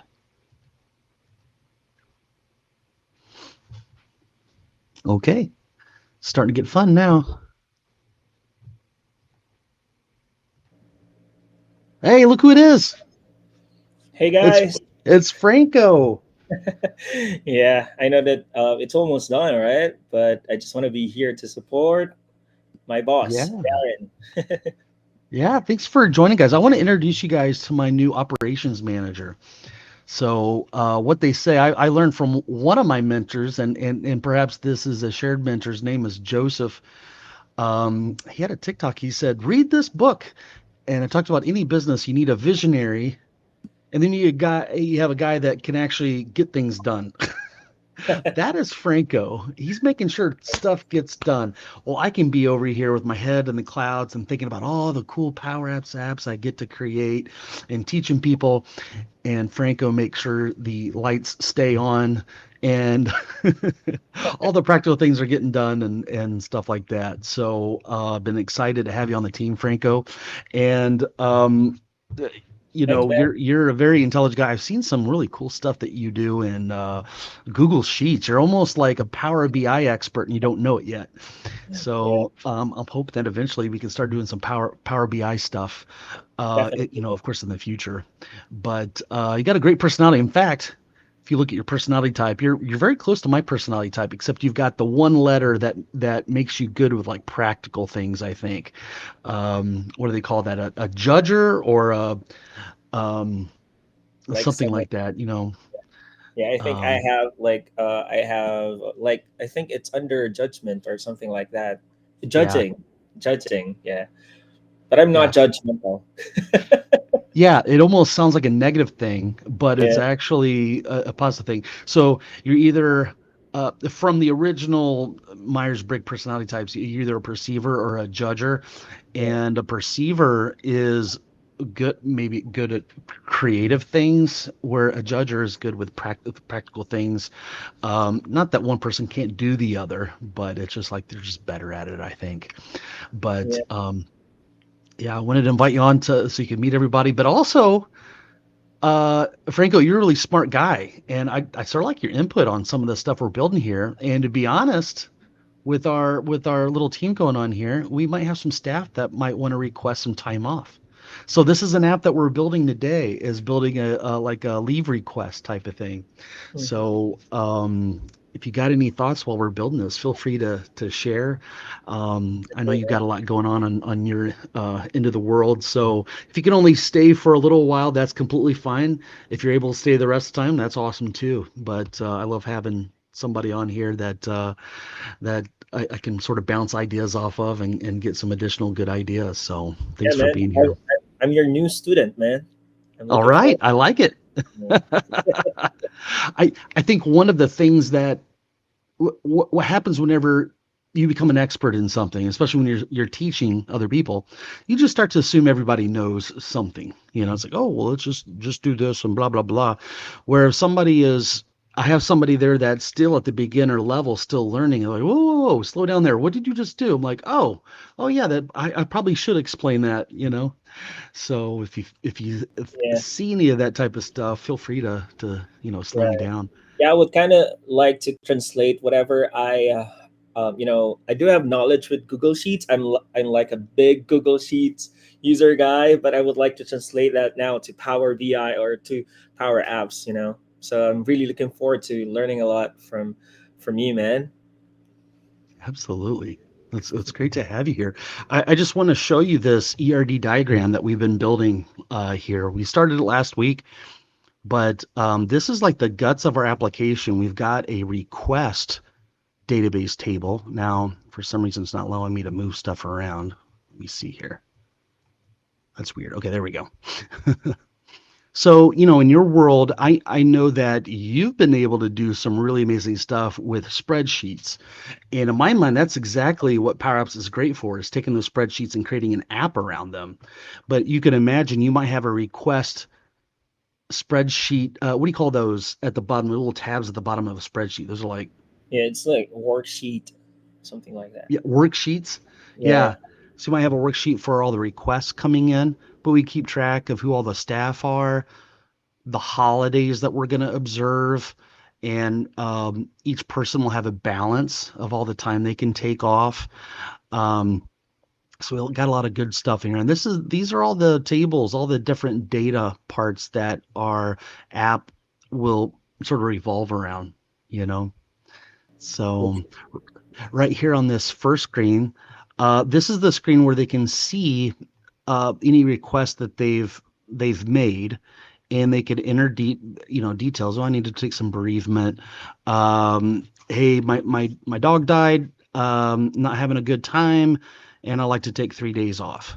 And I go in here and I say, Monday through Wednesday, and I'm like, hey, this may not seem like much, but I've had this dog since I was a child, and it's really affecting me. Blah blah blah.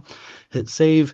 And then in your case, you're the office manager, you're the operations manager. So you would get this request and you would say, hey, I'll approve this, but could you come back somewhere in the middle of Wednesday instead of taking the whole Wednesday off because we've got like a big event or whatever. So you got the power to approve, reject. Um, and so there's an app that will manage all that. And almost every company would need something like this. Um, and the only reason they wouldn't is if they already had some type of system in place. But I could right. imagine any type of office job would need something, especially with remote people. People aren't working in the office together. Like, and they Um, have to pay for expensive applications for this, man. what's that? They have to pay for expensive applications like You're right. Oracle, all of those stuff. You cannot believe how expensive Yeah, apps are that are already pre-built. And you know what? Most of the time, when they spend hundreds of thousands of dollars for something, they get it in there. It's like, oh, this doesn't even work the way I want it to, or this doesn't follow our process.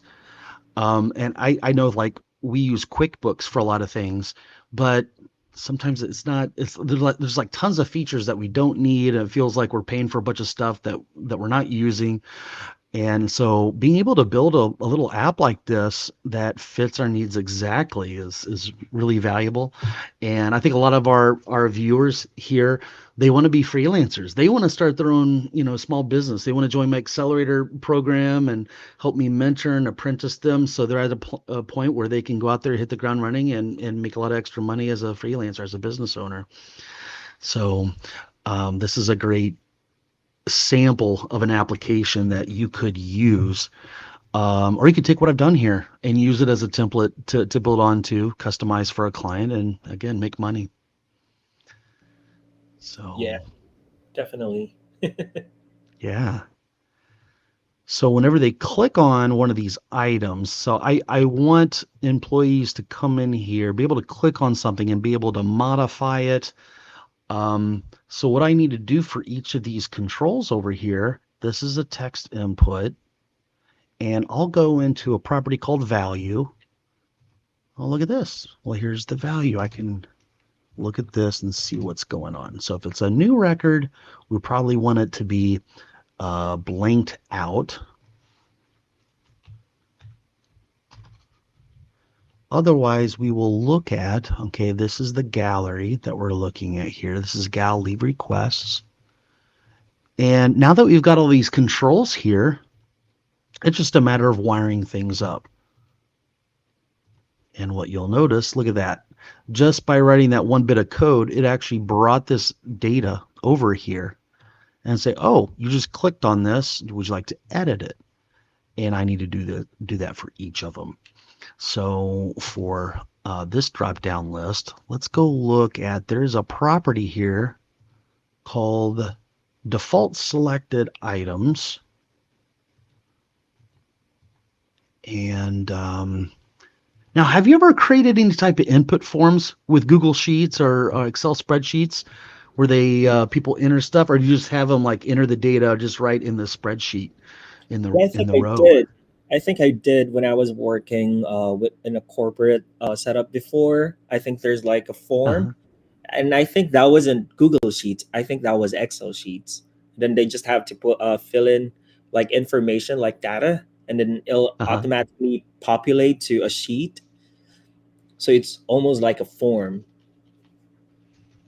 I So I like think I that. did. Yeah, I think I did. But that was like years and years ago. Yeah. Well, I know in Excel, I'm not too familiar with Google Sheets, but I know there's a lot of similar or common denominators between the two because they're both spreadsheets, right? Where you've got something over here, and what you want to have displayed over here is the value or values being added together or operated on based on values out of cells over there.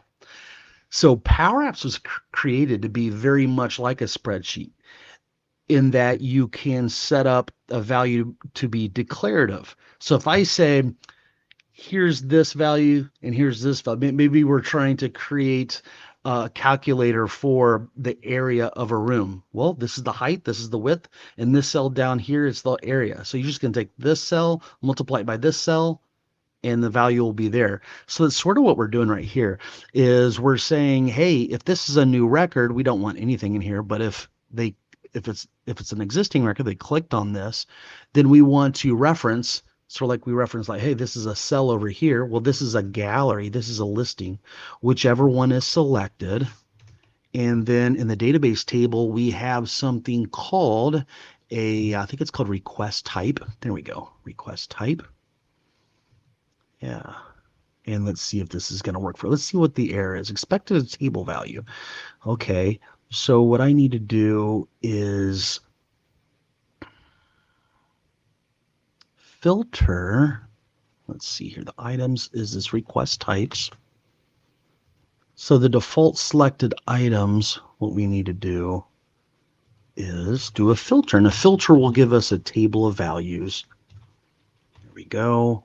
Where the value equals whatever is in that request type. And I'm going to make this code window a little bigger and maybe try to format it here.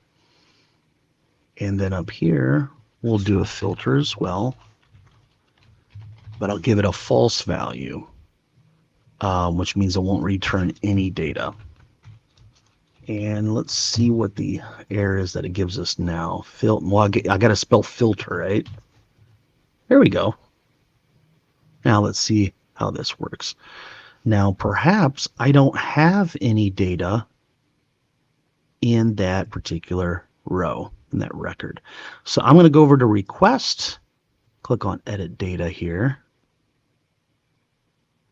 And look at this. We've got, there's a request type. Okay, so this makes sense. We don't have any data here. So let's go in here and I'm going to go find, I see one thing I need to do right away. Something I did last week is I was showing how to make something required, which this does not need to be required. So a SharePoint list is a lot like an online spreadsheet. I'm sure you've dealt with like an Airtable or a ClickUp table or something like that. So that's sort of what we do with SharePoint. Is it's not really a database, but it's a little better than a spreadsheet where it's online and multiple people can like access the data. Yeah, very cool. So I'm gonna keep up with the comments here. It says, yeah, thank you both. Well, thanks for joining here. And we'd have Papaza. Hopefully I pronounced that right. Ciao Yeah. from Italy. Now is ciao hello or bye? I think it might be bye. I don't know. I learned all my Italian from movies. Gotta bounce. Hi, Darren. I'm trying to learn the PowerFX language. Do you have any suggestions to improve? Or moreover, could you explain the grammar formula of how to know what to write where? Thanks a lot. Well, I've got a really good answer for you, which is I've got a whole video that is devoted to the PowerFX language and getting started coding with PowerFX. So what I'm going to do in a browser window off the screen here is I'm going to type in PowerFX and let's see what happens here. Oh, look at that. I did a search for Darren East PowerFX, and this is the video that I would recommend. So I'm going to share this with you guys. And if you take a look at this video's outline, let me maximize this here. So you see all this, we go over what syntax is, logic, evaluation, assignment, declarative, imperative, all this great stuff that you need to know if you want to become a PowerFX programmer here. So we cover all that stuff, branching, looping, logic constructs, all that type of good stuff. And I will share that with you there. Very good. So you should see that in the live comments. Okay, very excited. Okay, so we have requester email, and I wanted to make sure that this was a not required field. Okay, very good. And what else is what I was going to do here is I want to make sure that all of these have some type of type in here. Now with a SharePoint list, we could almost work with this as if it was a spreadsheet, and we could go in here and here's a request type. Maybe I can move this over. There we go. Okay, I'm going to say I need to get out of full screen mode. I know that. And I feel like we need a personal day in there.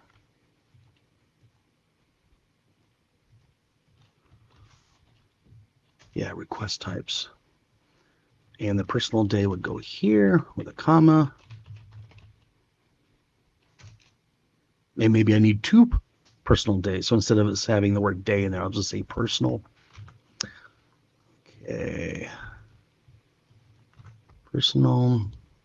Let's delete that and that.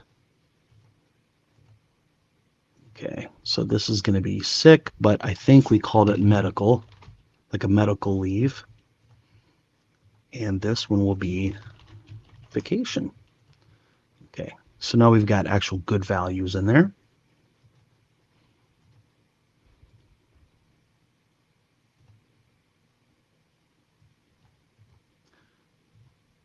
Okay. Now I'm going to refresh the data from request here. So Power Apps will understand when something has changed in the app, we'll be aware of it. But if I go off on some other browser window and change something, it doesn't necessarily know about it. So I always have to go back and hey, refresh your view. And look at that, it picked it up, personal. Yeah. And Can I just say pop, say something, man? yeah, absolutely, please do. Yeah. Yeah, as I'm looking at this, what you're currently showing, it's Uh-huh. almost like a combination of Google Sheets and also like funnel building and Go High Level when you create websites. Really? Yeah, like creating Oh, form and funnels and Go High Level, and also like looking at the formulas and the codings there. It's a yeah, combination of creating a funnel and Go High Level, and also like the formulas in Google Sheets. So it's very interesting. awesome. Yeah, so that's good. That's great to hear because I always feel like I need to learn more about like go high level and so that's great to hear. Um, awesome. Love it. Yeah, it's interesting how a lot of these low code, no code platforms or platforms that they try to help you do set up automations. It's good to hear that they're similar, so you can pick up and learn other things quickly and easily. Um, yeah. Now Right. I do have what's that? Yeah, I was just agreeing. Yeah.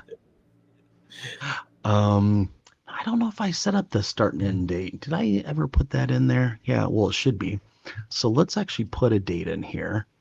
Um, I'm going to take the 25th to the 26th off, maybe. And the sick day for the COVID, let's set that up to be something there. And vacation, let's say, well, I was looking to take off the 16th of next month all the way to the 20th. There we go. Okay. And then I'll refresh that there. Very good. Okay. Um, so on these default values, we always need to check to see if it were a new record or not. So we'll need to set that up for this guy. And I believe we have selected date. So put that in there.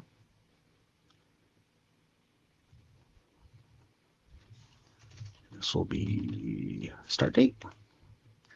And I guess maybe if somebody goes in here and tries to create a request, maybe we should make it start with the current day. So maybe I'll say today in there.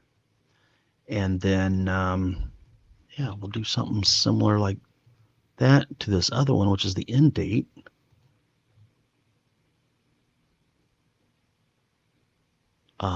Yeah, select the date. There we go. And instead of start date, that will be end date. So, what's the latest type of app that you've done with Google Sheets? Have you ever done a system like this uh, where you're trying to keep track of everybody's leave requests, or done anything similar like this?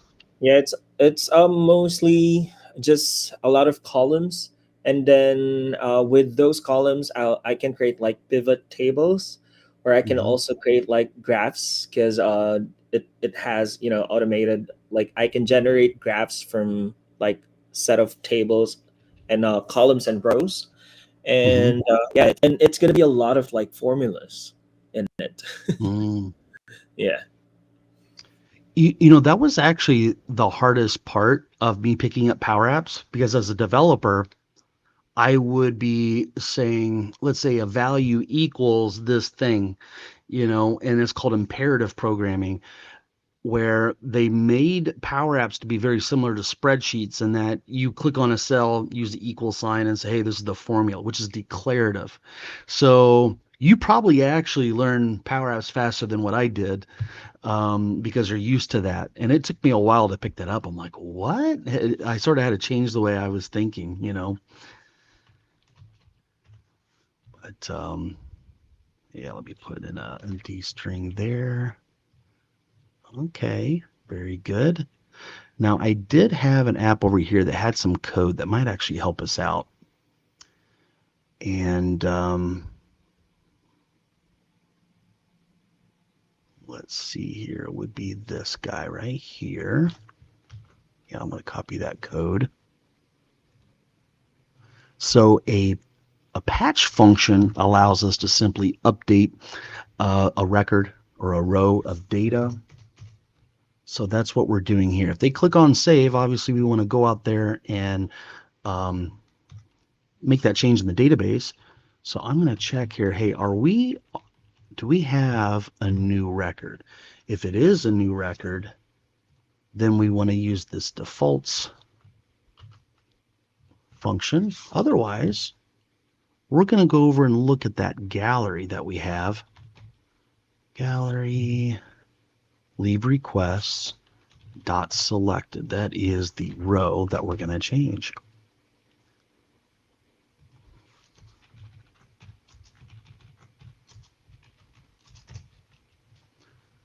Very cool. All right. Title, we've got, this should be the title, my request title.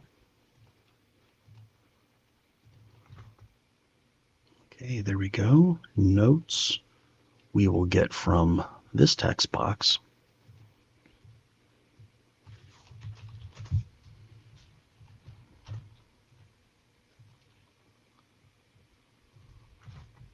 There we go. Start date. Start date will be this guy. So we'll give it a good meaningful name. Dat leave request from date.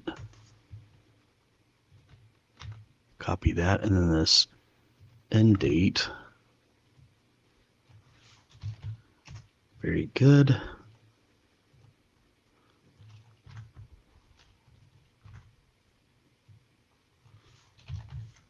There's the end date. Let's see what the error is about. This type argument knows does not match the expected text. Found type error. Okay, so it doesn't seem to like what we have there. There's an error. Well, that's odd. I'm going to comment that out just for a moment, and it looks like we still have an error. Title. Okay. Request. Now, did we call this thing request? We did. Record gallery. We need to make sure that's right. Leave requests. Yeah, that's what that's called.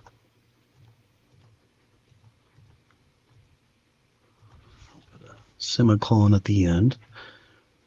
Yeah, it just has a problem with what I'm doing here. Let's work with just one field and see if we can figure that one out first. Yep, doesn't seem to like this.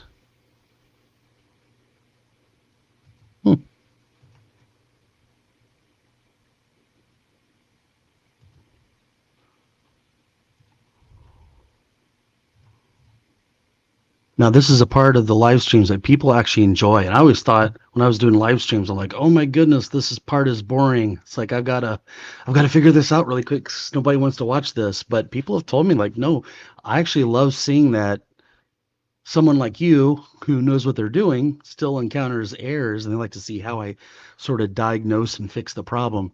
Now, whenever Power Apps starts giving me weird errors that really doesn't make any sense. This is a text box. Oh, you know what it is. They've had for years, they've had classic controls, and then they started giving us these modern controls. So I've been trying to use these modern controls, but their properties are different. Instead of text, it's .value. Isn't that funny? I was about to restart Power Apps. I'm glad I figured that out.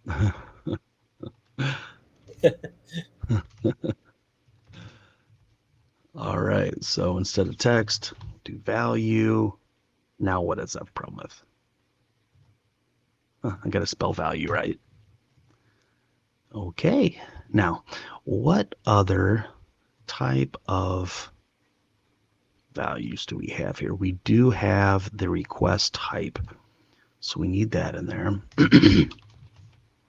Request type, and we'll say DRP request leave type, yeah, dot selected dot value.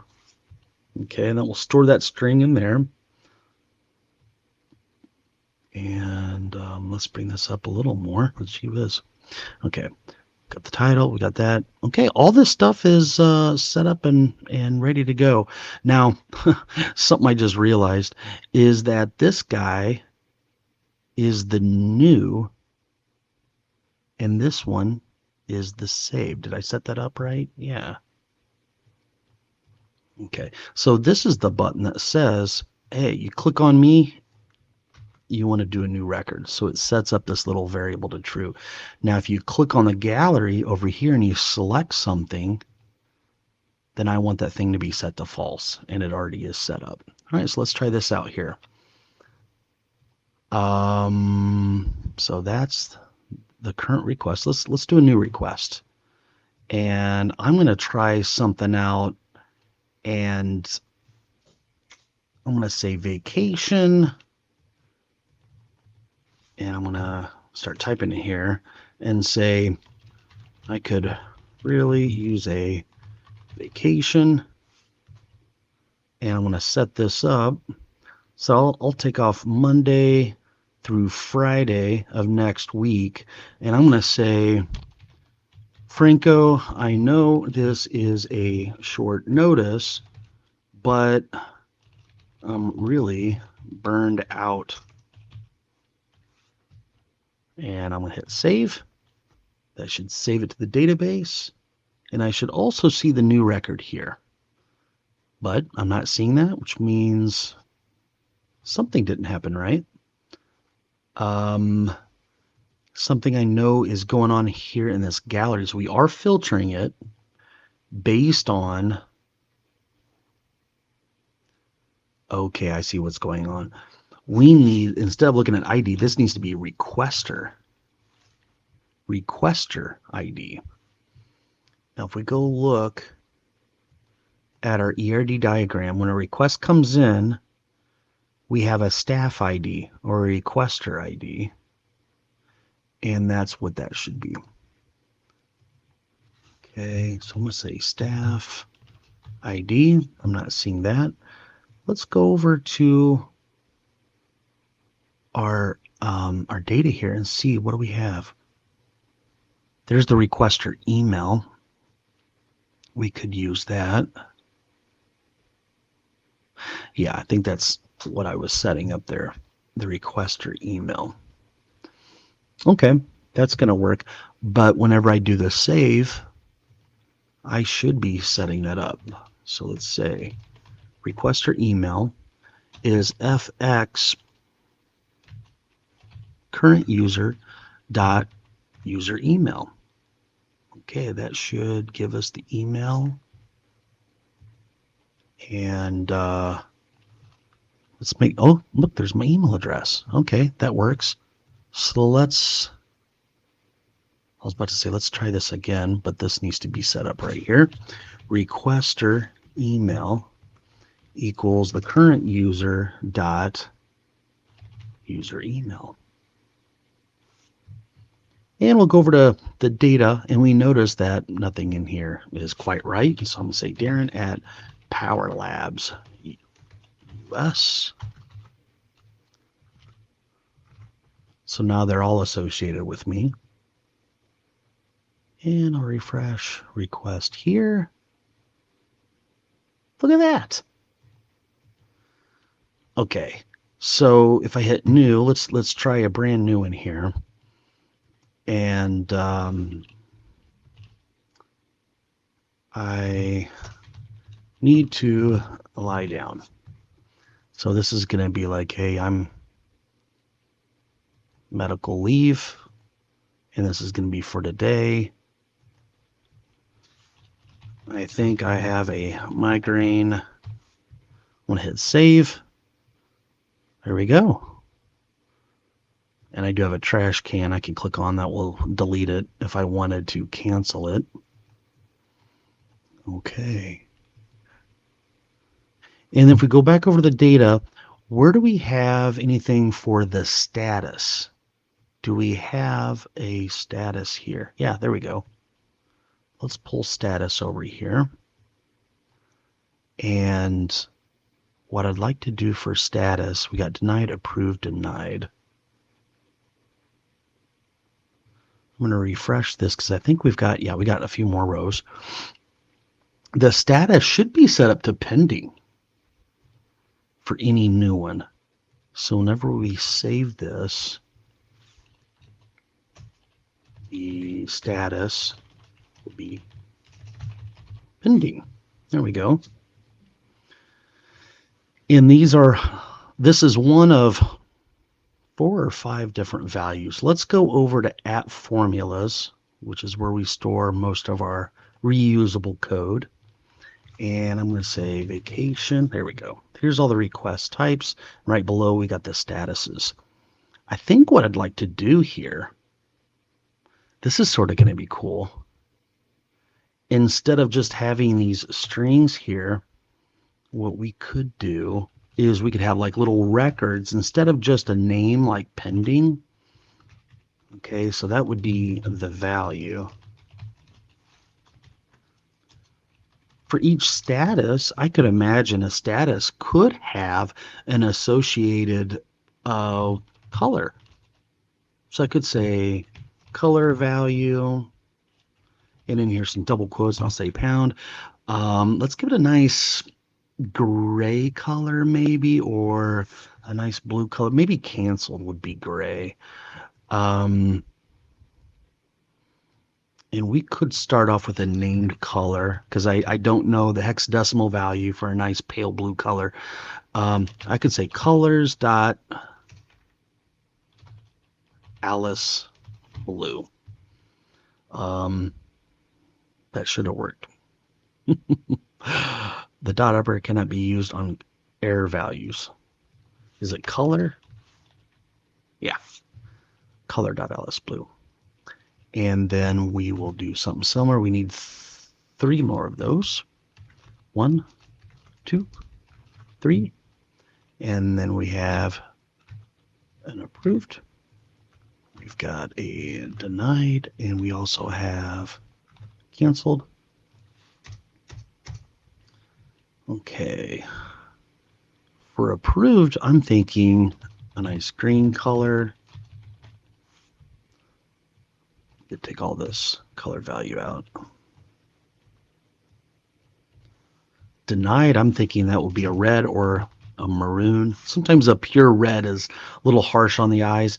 And then a canceled, let's go with just regular gray.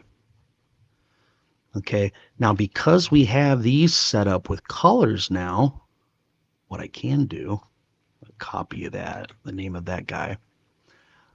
Inside these records, I could put something that looks really cool, like a text label. And I'm going to put it over here.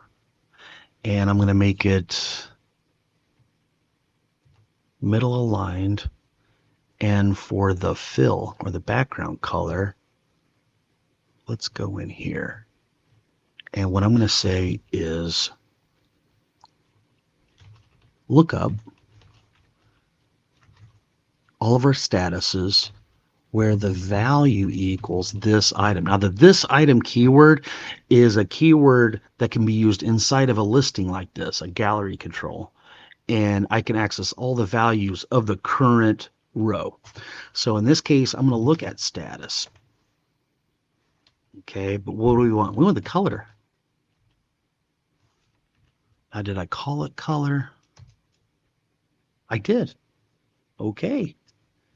And then for the text color, we'll make that white, so it should pop out a little bit there. And then for the text, we could say this item.status. And you see how they did this, Franco? You know, in spreadsheets, you got a little FX thing up there. That's what they did. They're trying to help people out that use spreadsheets. You just put your formula up there. And that's what most of these things are. Most of these properties, little things that you can just put like a little expression there. Now I don't know what's up with this last one, this lie down here. What is what's going on there? I'm going to say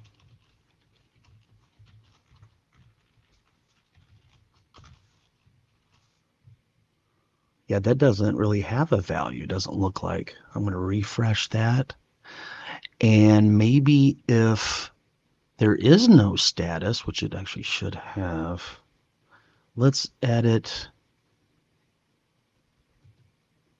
this. Yeah, edit and create. Okay, so this should be pending.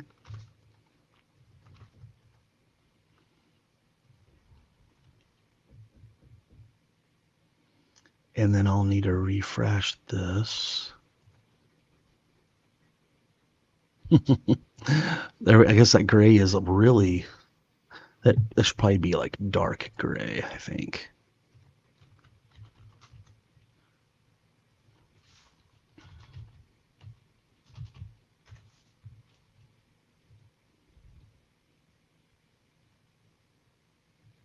Hmm.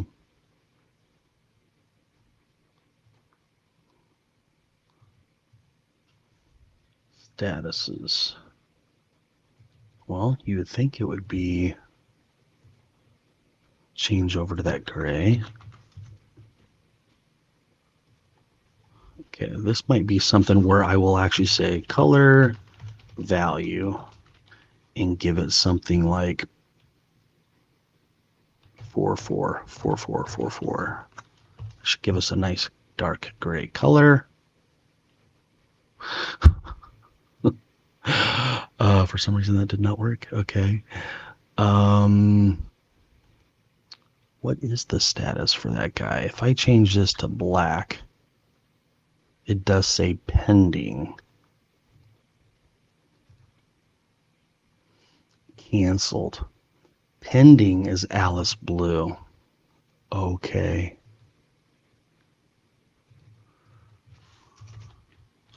Powder blue. There we go. And we'll make that white. And we almost need a darker blue for that.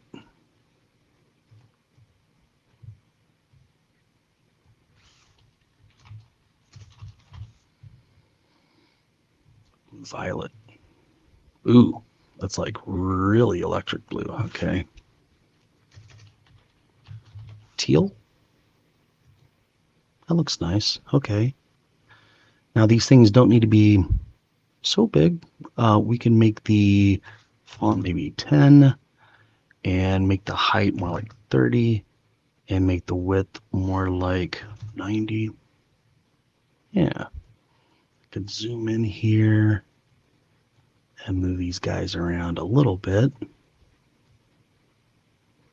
There we go. So people know what the status is as they click on it. All right. I like it. So Franco says this part looks exactly like the Go High Level funnel website building. I like this. Yeah, that's great to hear. That means it's going to be easy for me to learn Go High Level. Yeah, man, it's the same. Oh, that's great to hear. Yeah, I thought with all of our marketing stuff and in the Go High Level CRM, it's like this is really complicated. I can't learn it.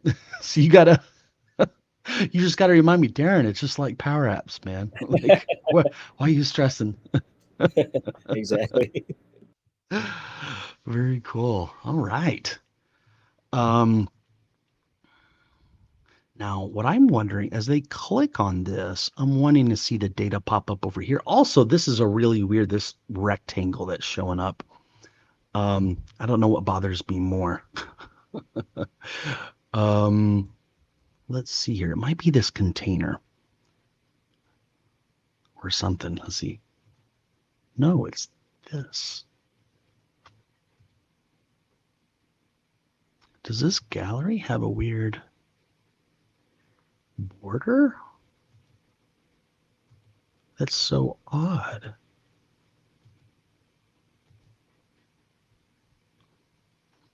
Hmm. show scroll bar, show navigation, transition, display mode, tab index. Yeah, I'm not used to a gallery giving me some weird border. Is there a pressed, selectable, show navigation? That's really strange. I'm not used to that. Border thickness, see that's 0, so we shouldn't even have a border there.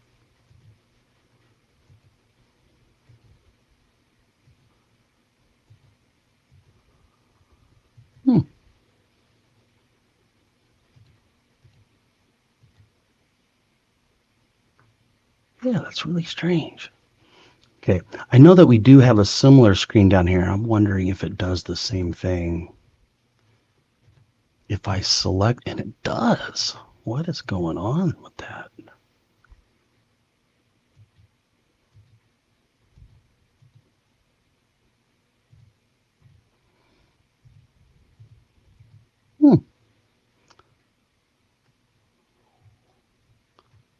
You'll have to look into that. Okay. So whenever they select this, we should be setting up what does this guy do?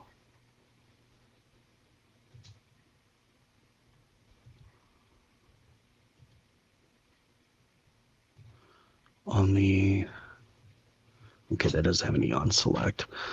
But if they click on anything here, this should be doing a select on the parent. Ugh. Parent.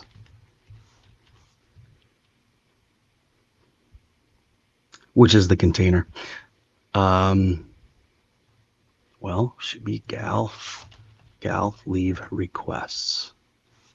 There we go. So if I click on something different, now it changes. Okay. Okay, I like that.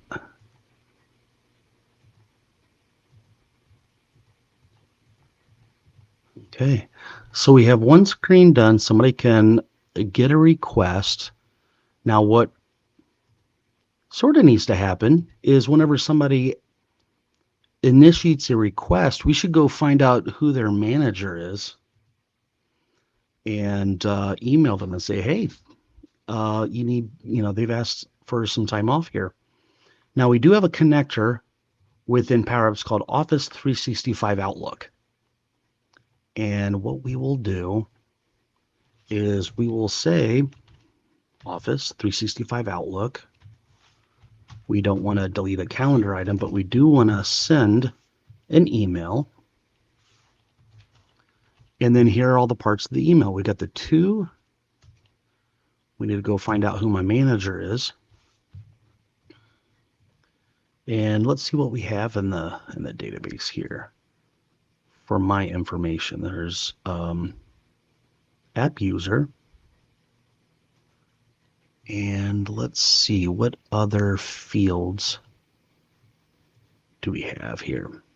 There's department ID, is manager, start date, user email, all this good stuff. Employee ID, department, all that jazz. Job title, manager email. That's how we're going to know. And let's put ID. That's the primary key. We'll make sure that is near the top, if not at the very top. And might as well put the hourly rate up there. We might want to see that. Hit apply. Okay. And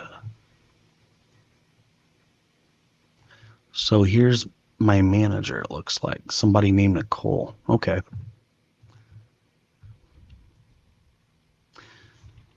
So we'll do a lookup on that SharePoint list. And we'll say app user. And then we'll say where the user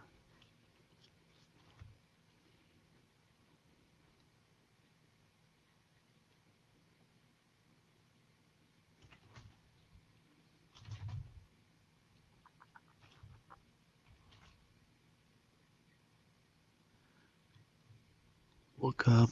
Okay, I should be able to say FX current user dot manager email. That's who the email is going to go to.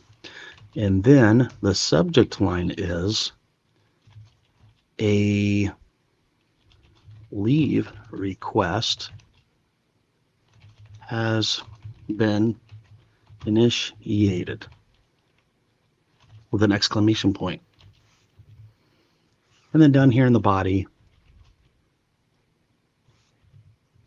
we might say something along the lines of the FX current user dot title, which should be the full name.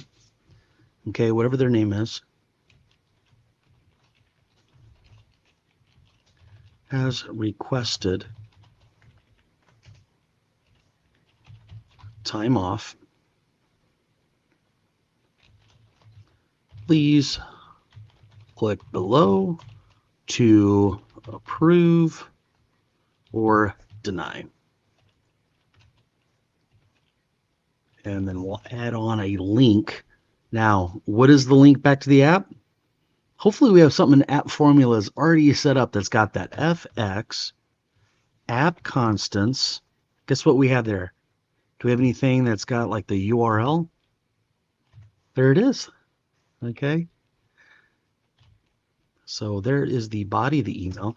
But we also have these little email options that we could set up. Okay. For example, we could say importance or priority. Let's look at priority. Is there a priority? I'm pretty sure there is. We'll say hi. And let's carbon copy the FX current user dot user email. And let's see how this goes here. New. And I'm going to say personal day. More like I need off for my wedding anniversary. And that's going to be maybe on the 31st of this month. And then I'm going to say, please approve. And I'm going to hit send or save. And it's set to pending right now. Now on these guys right here, I don't need to see the status anymore. So I can comment that out with 2 forward slashes. And I just heard my email client, or I think it was my phone that started to vibrate. So let's pull up my email and see what this email looks like. And let's see, I am going to block the spammers that are trying to get in through Twitch. So they're gone. And let's see what comes up here. I think I've got, get to my email here in this tenant. Let me pull that up here just real quick. And let's see what came in. Okay, so this is what happened. So Nicole doesn't have an email address here in this tenant. So I can easily fix that, which is I go over here. Let's try, I think I have to edit in the grid. My boss's email is Mises. There we go. But I should have been carbon copied on that. And let's see here.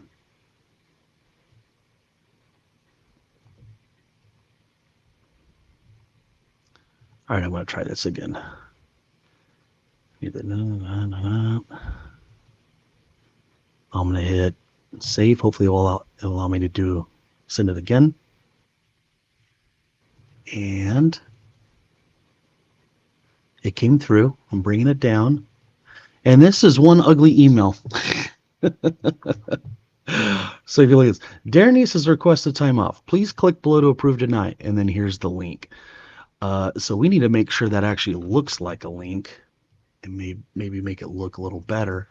I'm going to open up a new browser tab and paste that URL in there, and let's see what happens. Of course, my video is doing something weird. Let me see if I can fix that real quick. And what I do like to see is that it did pull up the app. So that must be, and if you see, well, that brings up the school template. Okay.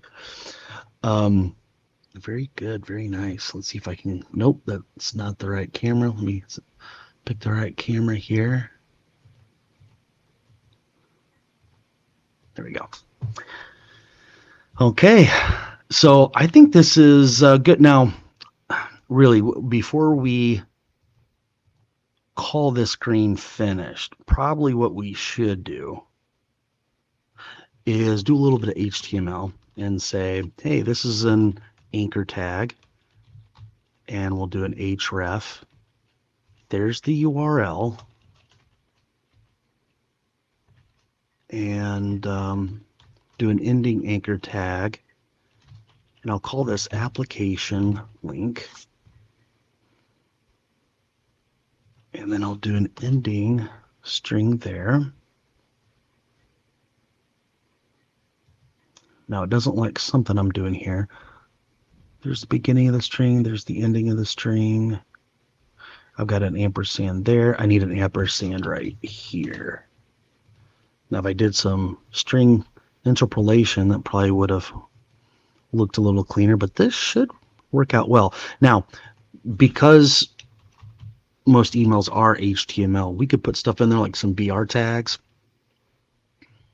So I could save that. I could run it. Let's try this again. And let's see what comes up here.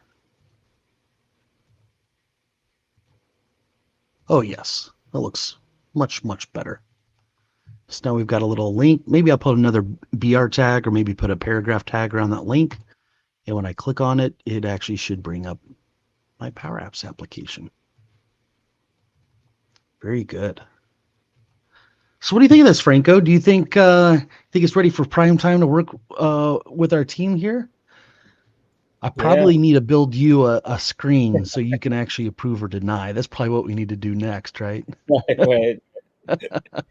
Yeah, I want to do it myself, man, and apply what I'm showing it. Whatever you're showing right now. Okay. All right. I want to be your number one student. I'll assign this this project to you, and pull it up on Azure DevOps and ask you let's get that screen done or not yet. Yeah, this is cool stuff. Looking forward to that, man. Very cool. You know, something I like to share with people, what we do, what you see here, what we're doing, we do this all throughout the week, which is we help students that they've got a project, maybe they've been given a project or they got a project from a client. And whenever you get into a project, there's always something that's unforeseen. And you think to yourself like, oh man, I'm stuck. How am I going to fix this? And that's normal. That's normal for software development, learning software development or learning some new technology. And we have what I call our flagship offering, which is we call it the Accelerator. And it's a program where I come beside you and I help you with your projects. And I commit to you and the success of you and your projects. And we meet with you and we ask what your short-term goals, what your long-term goals. A lot of times people come to us, Franco, and they're like, I've got something due next week, help, please. And so we absolutely help people like that. And maybe something's due tomorrow. We try our best, as long as it's somewhat reasonable. But we get you on your short-term goals, but we also ask about your long-term goals. Hey, where do you want to be in 6 months with Power Apps? Do you want to be the master? Do you still want to? I mean, it took me a few months to learn Power Apps. I'm able to get somebody up to speed on Power Apps much more quicker than it took me to learn it, even with all my experience as a software developer. So I always wanted to offer a program that was perfect if I had a time machine, I had to go back and do it all over again, is I'd want to have a program that we've created, which is the accelerator program. So we bring people in and we learn about the projects. We make sure that they're making progress on their projects. They make momentum in their learning journey. So I do have a clip that actually enumerates some of that. I'll show that to you guys now. Key ingredient for the hundreds of people that we've helped dominate in their organization. With this one skill, you're able to simplify processes for countless tasks like tracking leads, doing inspections, logging attendance, booking desks in a shared office, generating reports, tracking employee performance, and the list goes on. If you have a project that you need to get done, or you're an IT professional or a developer, or if you plan to eventually do some freelancing work with Microsoft Power Apps, I am literally the only person you need to accomplish your goals. Spreadsheets and all the old ways of doing things are becoming redundant, and the people who are able to build Power Apps are going to accelerate their professional career so much faster than everyone else who's okay being average. I have over 20 years experience as a software developer and have been working in Power Apps for over 3 years. We have lots of course material for you, but if you're eager to accelerate your expertise with Power Apps at a much faster pace and want to work directly with me, this is what me and my team are going to do for you. Number one, we're going to figure out exactly what projects and skills you're working on and the overall end goal. Number two, we're going to get clear on exactly what data sources are needed for your projects. If it's a particular project with a deadline, we're going to work with you to make sure that you meet that deadline. And number four, we're going to work with you to make sure that you master the platform. So not only can you finish any projects that you're currently working on, but the projects that come up in the future. And you might want to take those skills and become a freelancer in the future. If that sounds like something that you're interested in and you want to expedite the process of being able to build apps that can literally be used for years, and you want to be an important asset to your organization and any future companies you work for, click the button below and we can have a 15-minute chat about what you're needing and how we can help. YouTube thinks you're going to like this video next. Let's see if they're right. Or you can select this playlist, which I've selected for you based on the content you're currently watching. Guys, gotta hurry, click one of them. Otherwise, YouTube's going to autoplay some other video.